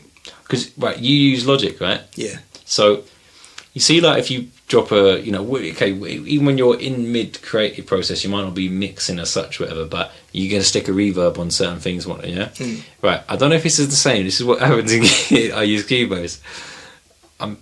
When you open a reverb plugin, is it already on a certain reverb? Is there like a mad reverb? Depending. Sounds like you're in a church. Yeah, and then you turn down the wetness. And then you turn it. Yeah. Right. So if you ever click that on mid vocal and they're like, Man, I don't know about that, you know. It's way too much for you. You're like, bro, I'm gonna, whoa, chill. Yeah, exactly. Woo! Or do you know, especially if it's a guitarist or something as well, do you know what I mean? You're like you bring maybe an amp plug-in up, Yeah. And they're playing an acoustic guitar that you've done line into the mix or whatever.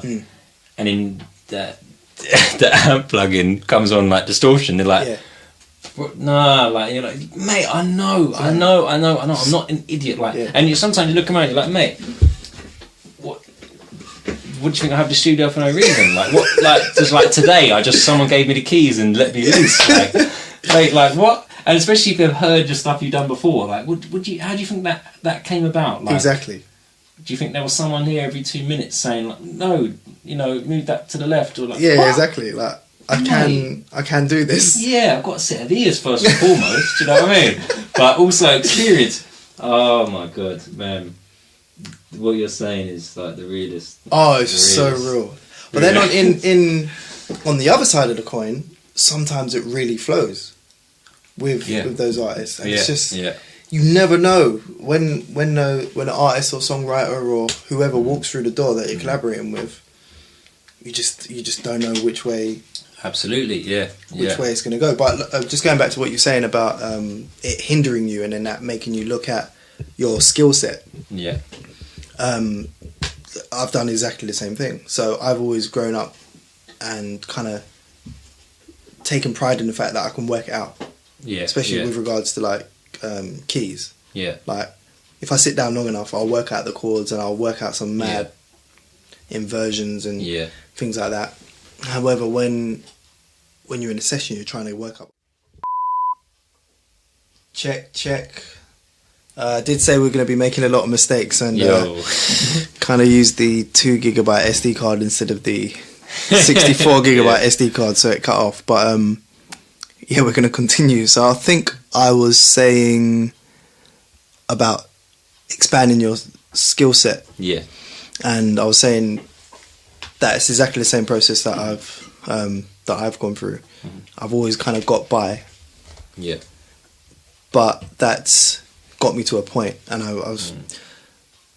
thought, you know, if I do expand my skill set in terms of like playing instruments, in that moment where you are under pressure, then you've got more knowledge to draw from. Yeah. Do you know what I mean? I'm using there's a resource called Hook Theory that I'm reading at the moment. Okay. It's a book, but it's as an app, so it's like interactive. Mm-hmm. And basically they've rethought music theory.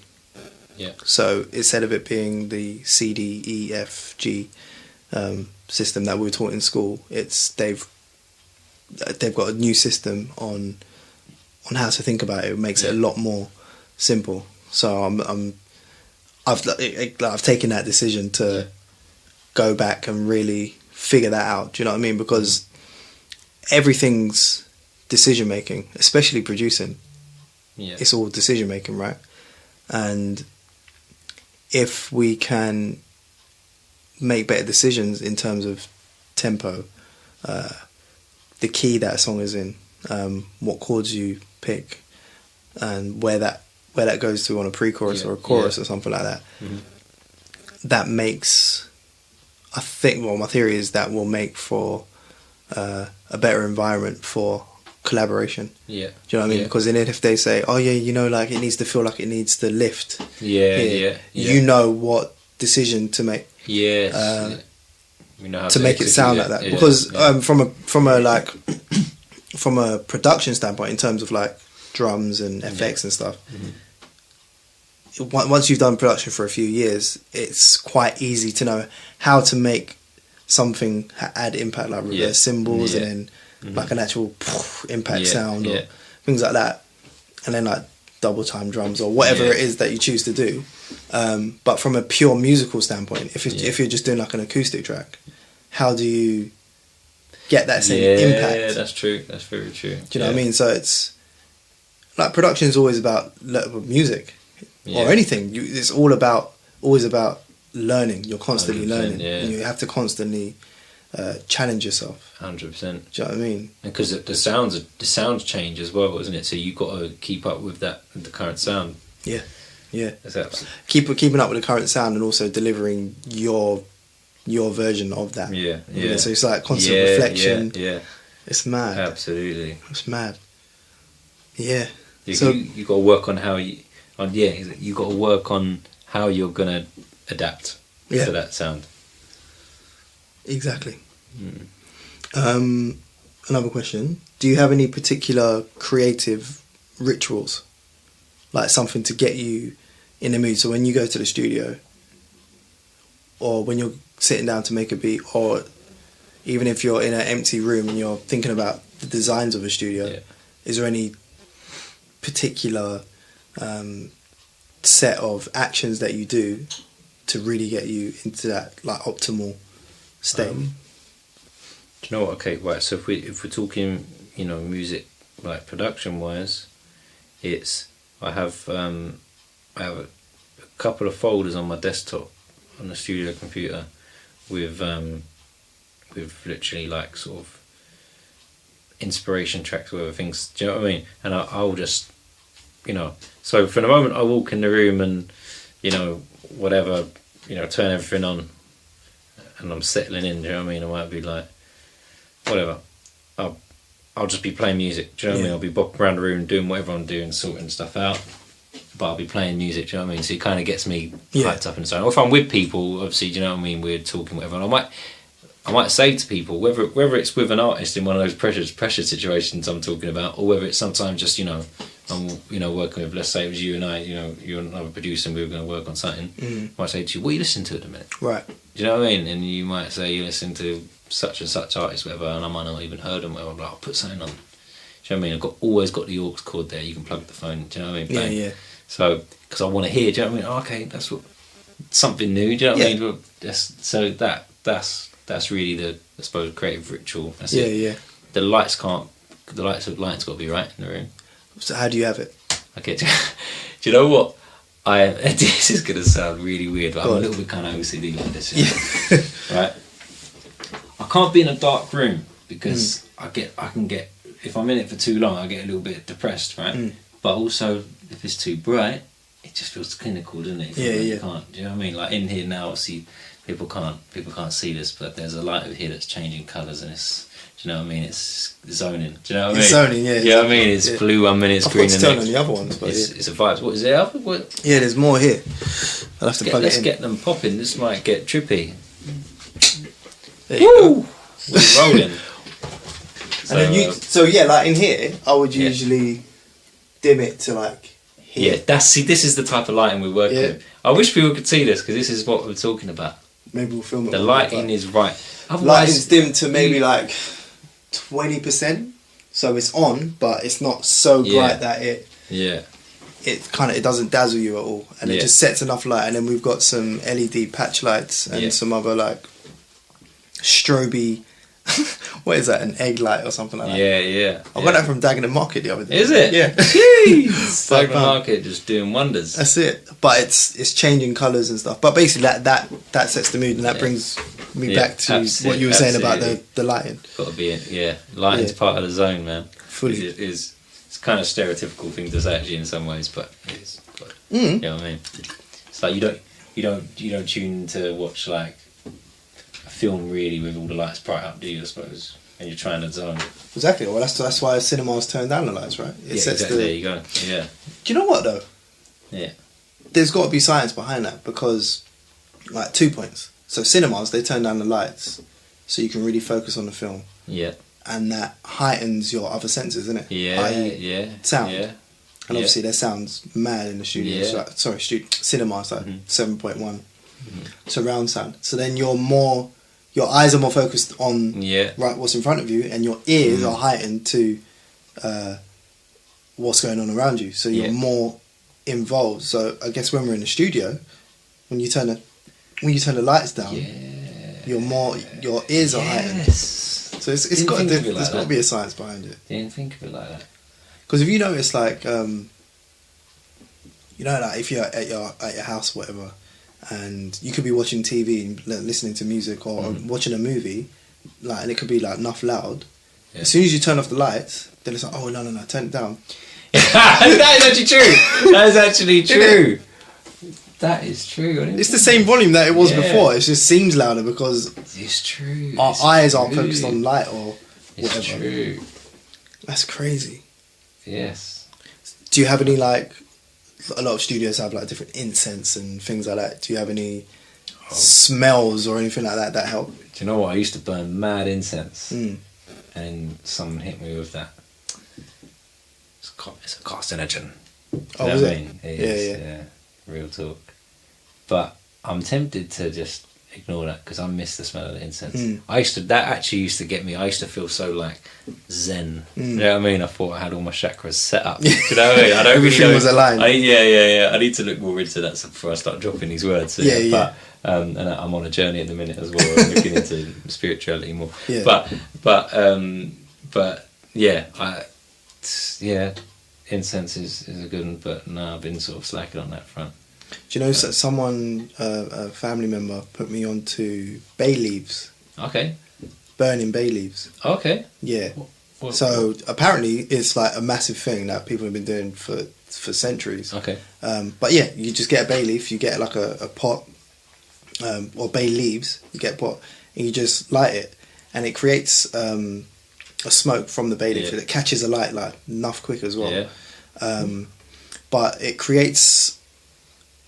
It's weird. It kind of zones you out, and like it relaxes you, but it also like invigorates you in a way. Like it energizes you, but it also relaxes you. It's really weird. Like try it. That could be okay. Yeah. What is it? Got a nice fragrance to it? It does. Yeah. It's got a, it's interesting. Like you need to burn quite a lot in order to kind of fill the room up.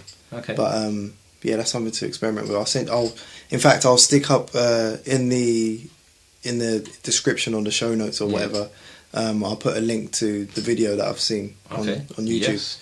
Like, there's mad health benefits. Yeah, okay. For it, yeah. I'm ready to absorb this. Yeah, exactly. Absolutely, exactly. Yeah. What would you tell yourself, if you could go back in time? You could go back in time to year 11, on your last day of year 11, like knowing what you know now. Right. What would you tell yourself? Right. This is a good one. I would tell myself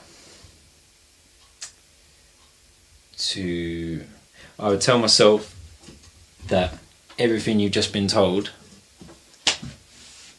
and this is going to sound a little bit cliche, but it's actually very real. You know, like, I'm not going to say I was, the teachers all said I was going to be a failure, all that stuff, because it wasn't really as direct as that. But I was quite troublesome at school. So I'm gonna have to give you a bit of background. Yeah, that's fine. So I was troublesome at school. Did get in a lot of trouble. A lot of teachers just thought I was just a scumbag or something. Now, I was aware then. I knew I wasn't a wrong 'un. Basically, they thought I was a wrong 'un. A lot of them. I knew I wasn't.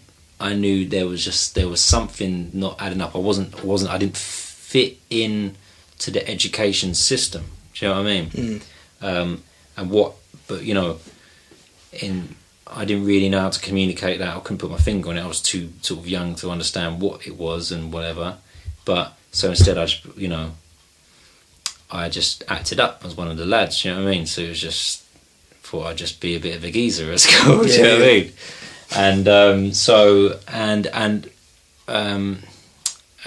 I'm trying not to go too deep on this because I could go deep and start talking about. But go ahead, man. It's a thing that in recent years, I think about a lot. Okay. And about and it's something that in my lifetime, I like to, at the minute I've got to focus on me and developing myself, career-wise. But when I'm in a better position to and have the time to, I want to actually try and address, or play a part in addressing how the education system, how teachers look at children who may be, on the face of things, like troublemakers or whatever, right? When I say troublemakers, I was never someone who was out like doing fights and stuff like that. I wasn't really like that. That's not me. I wasn't, I don't start beef with people, never have. But, I was cocky to the teachers maybe, right? Yeah. But there was other kids who were like that as well, you know, in my year, who were most of my friends, basically, because, you know, you end up the bad boys hanging together, do you know what I mean? You're the bad boy crew, whatever. And speaking with a lot of them since, I've had discussions with them where they're like, do you know what? They've told me things that they had going on at home that they never uttered a word about back then. Right, and they didn't even tell the teachers. Yeah. So they're coming to school with all types of mad energy because they've got mad things. And some of the stuff they've told me since is so deep that I'm like, you know, it's shocking. And that's what they were coping with back at home and not saying a word to anyone. Coming to school with mad energy, not knowing how to challenge it. When I say mad energy, I mean dark energy. Do you know what I mean? Yeah. Not like pure unhappiness. And they're coming in and just doing pointless stuff, do you know what I mean? Like setting fire to classrooms and things like this. Like, yeah. Which from an outsider's perspective is like, why the hell are you just starting trouble? But this wrong, expel him. And then he goes off to another school where he now is a specialist school just for, you know, kids who have done mad stuff, and then they're mixing together and it gets even worse, do you know what I mean? You know, next thing, so like some of those kids then, you know, wasn't long after school they were in prison and doing all sorts, right? But, you know, why is it, and I'm just asking this question now, why is it that when you see, is it just complete lack of vision that when you see a kid who, you know, seems to not function in school and causing trouble, you know, you're not looking and thinking, why is that? Let's get to the root cause. Why do we not look at that? I think we're conditioned to be judgmental from the off. Yeah. And just write people off. Yeah. You know, not really give people the benefit of the doubt. And think, absolutely. I don't think people ask I don't think people are interested in the origin, and people should be interested in the origin, because people don't act out. Not even act out. People don't express in those ways without a reason. There's a reason behind every like action and communication. Yes. Yeah. But I think, particularly like young men, it's just easily written off as they're just troublemaker. Yeah. And it's easy to just put them in a box. Do you know what I mean? Yeah. That starts off as being another school, and that starts off being like a young offenders, then prison or whatever. It could be, or just like a mental box. Yeah. Like of being ignored. Yeah. Do you know what I mean? Whereas where these boys had issues that they needed to talk about and deal with, but weren't in the environment where they could open up to anyone because they've already been written off from the start. And that's a huge problem. And it just, like, it's more fuel to the flame, isn't it? Exactly. Do you know what I mean? They're like, fuck it, those people didn't care about me, fuck them. Do you know what I mean? And you start doing this, do you know what I mean, me against the world thing. Absolutely. And it just gets and it gets worse and worse. Exactly. Yeah.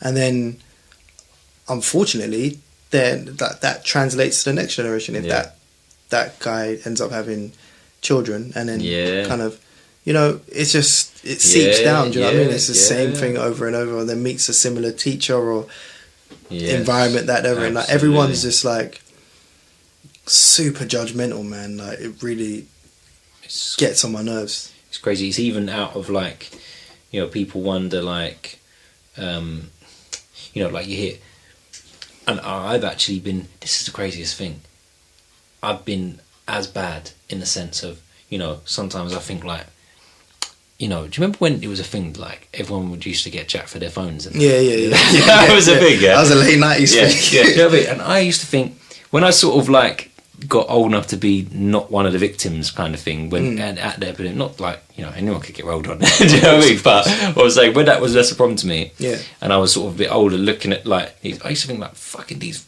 wrong-uns, do you know what I mean? Throw them in jail, like, do you know what I mean? Like, get them out, like, do you know what I mean? You don't ask sort of like, okay, on the face of things, I don't understand why someone goes out and give me your phone and takes your phone off someone. Like, it's a dickhead thing to do. But all the way, so, you know, I probably wouldn't like you if that's what you do. But let's go back to the root cause. Why are you actually like that? How were you brought up in your house? Yep. Do you know what I mean? Everyone's a product of their environment. So I feel like you could solve so much in the world if you actually stop to think, you know, why is someone like that? Let's go back and reprogram. You know, you've got people doing mad atrocities in the world, right? Mm-hmm. But why? What are they? They're just absorbed information from people around them, incorrect information, misguidance, da-da-da-da. You can't solve that by throwing people behind bars, left, right and centre. No. You can't. Like, it doesn't make no sense. And they go in there and they just feed off each other anyway and come out worse. Like, exactly. So, it's a mindset. You need to get to the bottom, but that's not what's happening. People just pointing the finger at whatever, bang, wrong-uns. Do you know what I mean? That's it. So, crazy. No, I completely agree. And it's a classist thing as well, massively. Do you know what I mean? Absolutely. People just like, all right, yeah, like, why is it that, you know, people on the council estate, they're trouble? Yeah. Or scum or whatever. Maybe we should, let's look into this then. Maybe we should find what's going on at the root. Yeah, but no, it's exactly what you said, and I think it's the fact that no one cares enough. I think that's what it is. Yeah, like in the sense of the literal sense of like no one cares, but in the more like intense sense of like care, you have to actually care, and when you take care of somebody, you disregard, like if someone's in pain, you kind of disregard what they're saying to you and stuff. Like, they might say bad things out of being in pain, like physical pain. Yeah. But you take care of them, innit, until they're better. Yes. Like you kind of disregard that. Oh, don't worry, like they're in pain. They're not thinking correctly. Yeah. But as our society can't really associate what mental pain looks like and how people communicate out of that. Yeah. Do you know what I mean? Yeah. And like, there's painkillers you can get when you got like a physical pain, but there's not much. Well, there is a lot you can get for mental pain, but a lot of it kind of compounds the problem. Yes, do you know what I mean? So people like turn to drugs or drink or even prescription drugs and stuff like that, and that all sends them into like a mad spiral. Yeah. When really all they needed is someone to actually care for them and actually hear them out. Yeah. And it's particularly a problem for males. Yeah. Yeah. Like it's all about like global epidemics and stuff. It's really huge. That's a huge problem. And if you look at all of the it's all about atrocities. Yeah. I'm trying to get that word out. It's mainly committed by males. Yeah. Yeah. So what's going on at home? Yeah. It's kind of funny because we're talking about the origin of creation here. Yeah. Yes. And this is how.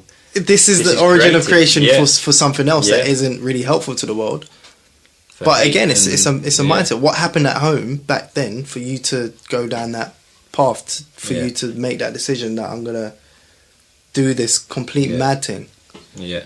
And then off myself afterwards. Yeah. Yeah. Do you know what? How many babies have you ever come across who are evil? I can't think of any. Of course not. So it's conditioning. It is. You have to learn hate. And do you know what I mean? So I often explain it as it's almost like everyone's a computer. Everyone's a fresh computer. Yeah. With no operating system. Yeah. And as we grow up, we're like constantly installing new programs and stuff. Yes. Yes. And some people have just got different programming. Mad. Which it doesn't work with everyone. Well, the majority of people's programming. Yeah. Yeah. And it's that needs to be addressed, because it's not like, look, everyone can be different. Everyone can have different beliefs and stuff, but your program doesn't have to stop my program. Do you know what I mean? We can all work together in that sense. Mm-hmm. But some people have got a different idea about the world. But that's definitely an issue, man. Yeah, 100%. 100%. What was the question? It was actually, what would you say at the last? What would you say? What would you say to yourself? Yeah. So essentially, that what I'm getting at is, you know, so, you know, for me is that as, you know, a person who was sort of troubled, whatever, like, you know, in school, you know, I had a couple of teachers who saw in me that I wasn't actually bad, that there was things I needed to, you know, address, whatever, and so, you know, and I never forget those people, because out of all of the rest of them, do you know what I mean, those teachers, like, do you know what I mean, they were like sort of my only sort of hope I clung to, and my parents knew that I wasn't a wrong one as well, do you know what I mean? Yeah. So yeah, and then, you know, those teachers bigged them up. And what was it, those teachers, did they gave you the time and they gave me the time, and actually stood up for me against the other teachers, you know, because I found myself, like, I was meant to get, like, fully expelled, like, twice, you know, like, he's got to go, you know what I mean? But I had, there was one particular teacher who, he just understood. He understood. He ran like an internal exclusion thing. It was called the Hermitage, right? Wow. And it was a room with like cubicles, you know, like toilet cubicles, essentially. But just instead of a toilet, there's just a desk and a chair, and you're in it, and you can't see anyone, and you do nothing all day. And he plays classical music in there to like calm, because obviously a lot of people in there are actually kind of moving wild. Yeah. I was never actually moving wild in that. I'd get angry in a situation. That was it. Do you know what I mean? When I was in there, I was cool. Like, you know what I mean? I was calm. I actually enjoyed sort of being in there rather than being out in there and dealing with teachers and stuff, you know. But he ran that, and he'd done a lot about psychology. Do you know what I mean? He knew more about what was going on in my young mind than I did. Do you know what I mean? And he could see in me, whatever. So, but yet the point is, everyone apart from him and maybe one or two others, you know, pretty much did say the stereotype thing. You know, you always hear like rappers say, "Teachers told me I won't go and be shit." Yeah. But in other words, they basically said that to me. Do you know what I mean? And they were like, "Oh, well, you're not ever going to get anywhere." Because I never did. I left with like barely any GCSEs and that. Do you know what I mean? I in my lessons, I didn't do anything. Do you know what I mean? They told you to write this down off the board. I'd just sit there, wouldn't even do it. So they're like, "That's it. You got no hope," basically. And for a while, even though I always in my mind, I always knew, like, no, I'm capable of something. But there's only so many times you can be told that, like, you can't get anywhere unless you get a degree and all this stuff. So I had sort of a big part of me that was thinking, like, I'm actually, like, I'm screwed. Like, what am I going to do with my life? Like, I'm not going to get these grades, and I'm not going to go uni, and this is just going to be, what am I going to do with myself? And I was already doing like the whole MCing thing back then, right? And you know, I'll hold my hands up. I never thought Grime was going to get where it got. Yeah. Do you know what I mean? I just thought this was a thing. Yeah, I thought, like, you know, my dream at the time was to just, like, you know, like be on stage at like Sidewinder or something. Like, you know what I mean? Yeah. In a tracksuit, and I might get 50 quid for turning up. I don't know. Do you know what I mean? Yeah.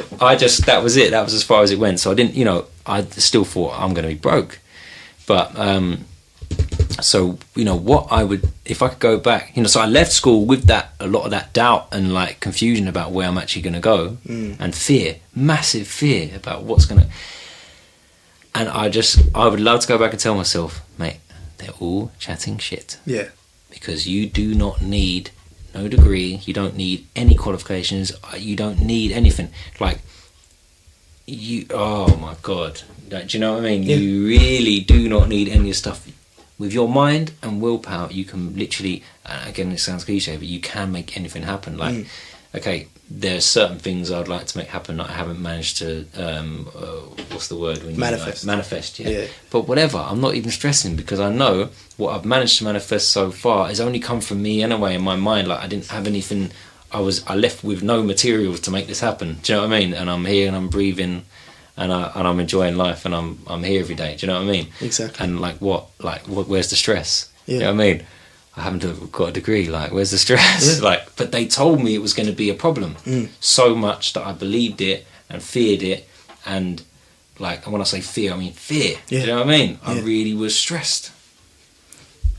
No, completely, because that's what we're taught, isn't it? It's like you have to do A, and then you have to do B, because if you don't do B, C's not going to happen. And if you don't do C, D and E aren't going to happen. Yeah. And then you're going to die. Yeah, exactly. That's basically what they tell you, so isn't it? True. It's so but true. there's so many other ways. Like, and maybe A, B, C, D, E is your way. Yeah. Like, do it that way if that's what makes you happy. Yeah. There's nothing wrong with that. But it's not the only way. And if people are telling you that's the only way, like we were saying, they're chatting shit. That is it. They're chatting shit. That was a really good answer, man. Yeah. Oh, really? That answered my next question as well, so I'll skip that one. What's a book or video or resource or podcast or whatever, like something that's out there that you've shared the most to people because you've gotten so much from it that you've shared it to others? Okay. What I'd say, this is another little cliche for you. You know the book The Secret? Mm-hmm. Right. I read, I think, about, I don't know how many chapters, but I didn't read the whole thing. And I always meant to finish it. That was, I'd say, I was 19. So we're talking like 10 years ago, so almost 10 years. So, but I just didn't know about this thing called law of attraction before. And all I needed, really, as I say, like, I haven't finished reading it, I keep meaning to, whatever. Yeah. But I just took law of attraction. It just sort of just opened me up to this thing. And yeah, from that moment, I did just start like implementing it, and things actually did start happening like that. And before I knew it, I was like, whoa, this is crazy. Yeah. And it's actually like, so I think a lot of notable people throughout history have spoke about, like, you know, it is an actual thing. It's not just a state of mind. It's like, obviously your state of mind is what makes it happen, but it's like it's as real as up and down. Yeah, you know what I mean, gravity. Like, so, but yeah, and so because of that, I'm such a firm believer in the law of attraction.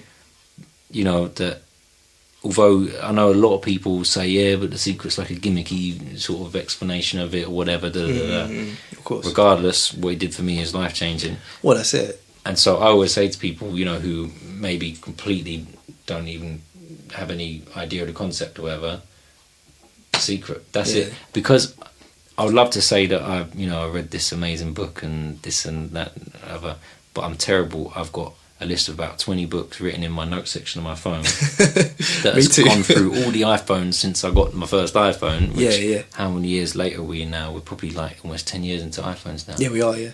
Wow. I didn't have the first one. I was broke.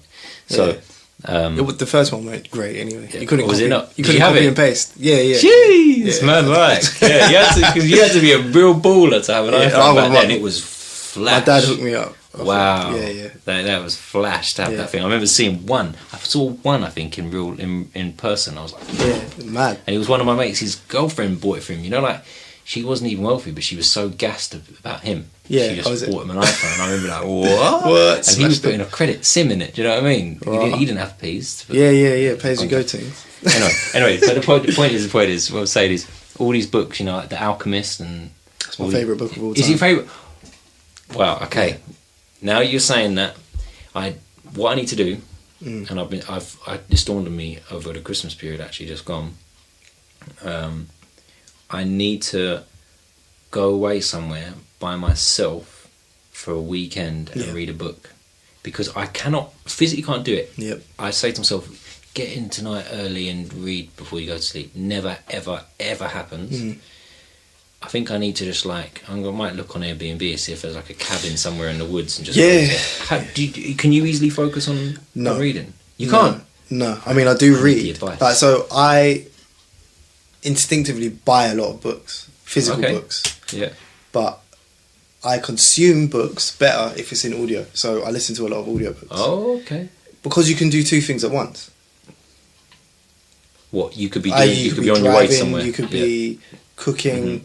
You could be doing whatever. I could even be playing a game, or even like just like typing or whatever, and listening to a book at the same time. For me, that's the best way for me. Okay. However, I do instinctively buy a lot of physical books. And you don't read them? No, but I do. I try. Oh, okay. Like I'm reading a chapter, and not even a chapter. So I'm reading Tim Ferriss's Tribe of Mentors at the moment, where he's asked a set of 13 questions to like 140 top performing people in the world. Yeah, okay. And so when I say chapter, I mean like I'm just reading a couple pages of all of these people, because it just completely shuts me down. Do you know what I mean? So I'll read like a section before bed, and it's like I'm getting to the last paragraph and I'm getting all cross-eyed and that, and then that's it, I'm sleeping. Yeah. But if it's in audio form, I can consume a lot more because I work with audio, I guess. Okay, yeah, real talk. But I do enjoy like reading the physical, because it consumes you fully. But I think like doing the Airbnb thing and going away and really just disconnecting, like airplane mode, your phone, and just read. Yeah, that's it's a good break for your mind and everything. Yeah, definitely. And do I get to ask you a question? Yeah, of course. Talk to me about The Alchemist. You said it's your favourite book. Man, so I read The Alchemist when I was 17, and it's just the most amazing book, man. It's all about a journey of a character. I won't spoil it for you, but it's like like everyone can relate to this character, and it's an easy read in terms of like how it's written. It's quite short as well, and you relate to everything that this character goes through.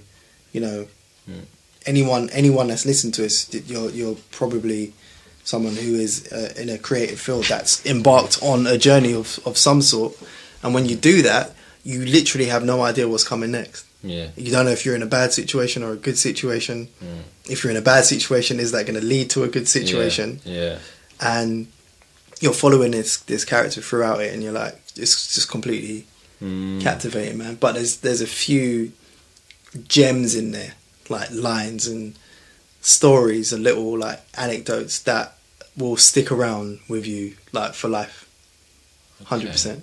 But I won't say them now, because I want you to read it. What, and it would, so you got like specific sort of like almost quotes from that's in your mind that you stick to? Yeah.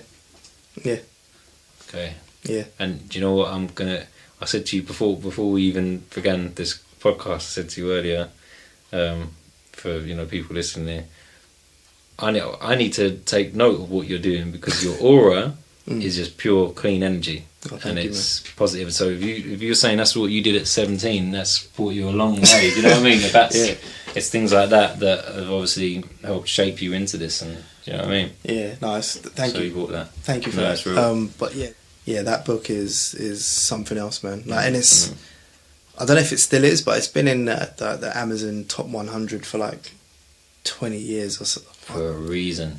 It resonates with everyone, man, because everyone's on a journey of some sort, and I think there's a creator inside of everyone, and there's one quote, I'm going to butcher the quote, but it's basically when you do you know what, I'm not even going to say it because I don't want to butcher it. But yeah, when you butcher it, I don't want to butcher it. When you read it, you'll know what I mean. It's it's incredible. Okay, that's one of my that is my favourite book. I tend to, anytime I'm lost, I've lost my way a bit, I'll read that book. Yeah. Well, you just go back to the start. Yeah, in fact, I'll listen to that book. It's on YouTube. Oh yeah. Yeah. Okay. And the original author doesn't. He's like, just download it, really, torrent it, whatever. Way too much peas to care. he just likes that. Yeah, probably. But way too much peas. Yeah. He's just share it, like consume it. Do you know what? And this is like on topic, but kind of like you might be like, why have you been talking about this? But it's relevant because I saw you just said, the guy's just saying. Have it, like, he's not even fussed, it's there, it's up there free.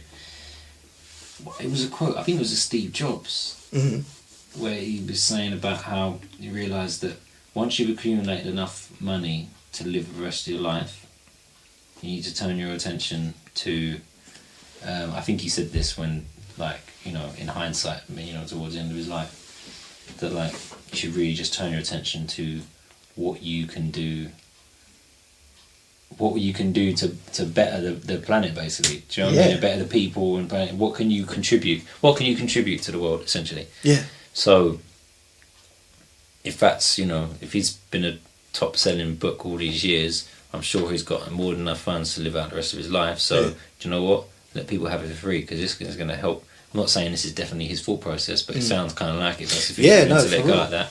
That, you know, there are people that might not be able to afford a book. Do you know what I mean? Because they're living paycheck to paycheck, whatever, and that book is actually, you know, whatever it costs, £10 or whatever, is actually significant. Let them have it for free, and they can be reading it now rather than in 6 months' time. And do you know what I mean? Exactly. Change your life.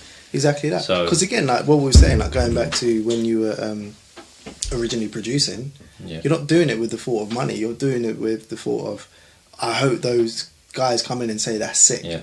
That's all you want. And if you're a writer, you want to touch somebody. Do you know what I mean? Yeah. You want your words to touch. Yeah.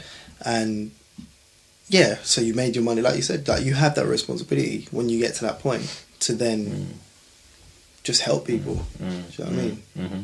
And trust me, like it's so many like podcasts and books and videos or movies and stuff like that. Like it's mad that literally everything that's made me or you or anybody that's listening do what you're doing, it's because of other people's creations. Yeah, absolutely, yeah. Books, movies, games, music. Like that's, exactly, yeah. That bugs me out, you know? Yeah, because I'm thinking like, if, for example, if Michael Jackson didn't follow through, the world would be completely different. Like, if he packed it in, it's at 12 years old and said, you know what, allow this. Yes. The world would be completely different. Everything, absolutely, like literally the world just outside of music as well.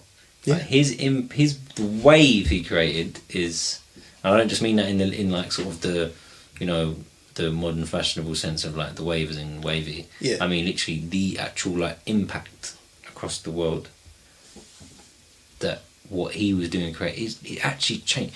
When he first came out and started doing things like the moonwalk and that, I remember I was you know, when around the time he passed away, obviously it makes you delve even deeper into people, doesn't it? Do you know what I mean? Into the history. I remember people saying that like when he did the moonwalk for the first time on stage, there's that particular video online of it, isn't there? Yeah. And you hear the crowd's reaction. They went so nuts because it was like, what is he even doing? Yeah. Like no one's done these type of dance moves before. Like what? Like it actually. And that's just only one thing that he was doing. One thing, iconic. And it actually like made people were only dancing how they're dancing now because he was doing that.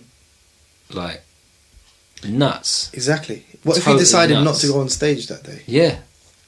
Do you know what I'm saying? Totally. I think that was Motown's 25th anniversary, and that was his one of the first opportunities for him to perform his new material live. And from what I've seen and read, I don't think he had a lot. It didn't have a lot of time to rehearse.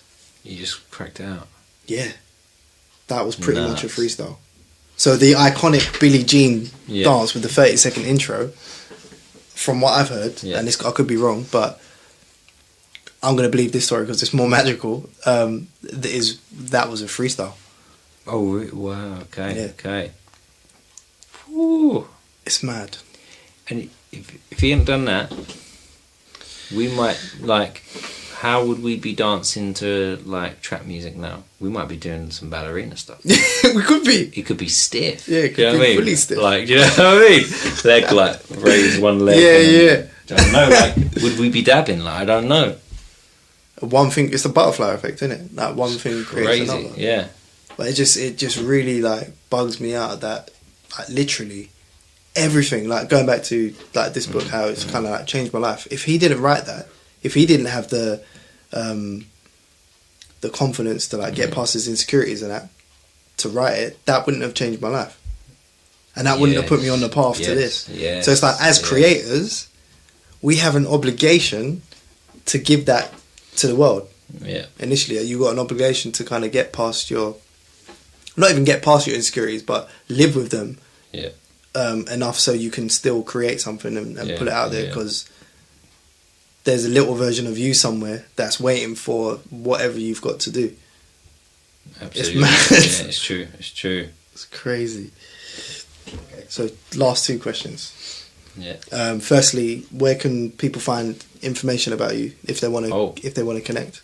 Yeah, the best and really the only reliable source now is Instagram. Like Instagram. Twitter for me, I don't think I've tweeted in months. So yeah, Instagram, which is Will Lite, literally at Will Lite. So it's WILL and another LITE. Will Lite. Will Lite. At Will Lite. Yeah. On Instagram, that's the best way. Yeah. Follow him, hit him up. Yeah. And yeah, the very last question is, who do you think I should have a conversation with next? Ooh, okay. Right. Like, who would you be interested in answering these same kinds of questions? Do you know what? My mind's going blank, but I know that I could probably come up with a few people who I definitely think are worth having a chat with. Mm-hmm. Mr. Exposed. Yes. Yeah. Yeah.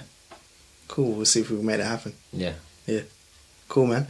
Well, thank you for being here, man, and being thank one you of very much. One of the first. Yeah.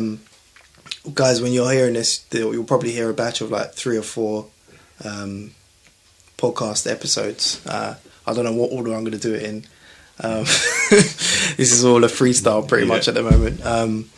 But yeah, really appreciate you coming down, man. It's been a great chat. Thanks for having me. Appreciate it. Cool, bro. Nice one. Nice one. Unless you can't see the handshake. You can't see the handshake. Cool. Remember, guys, we're just starting out and we really want this show to reach as many creators as possible. So please remember to review us on Apple Podcasts. Follow us on Instagram, Twitter, and everywhere @for_the creators.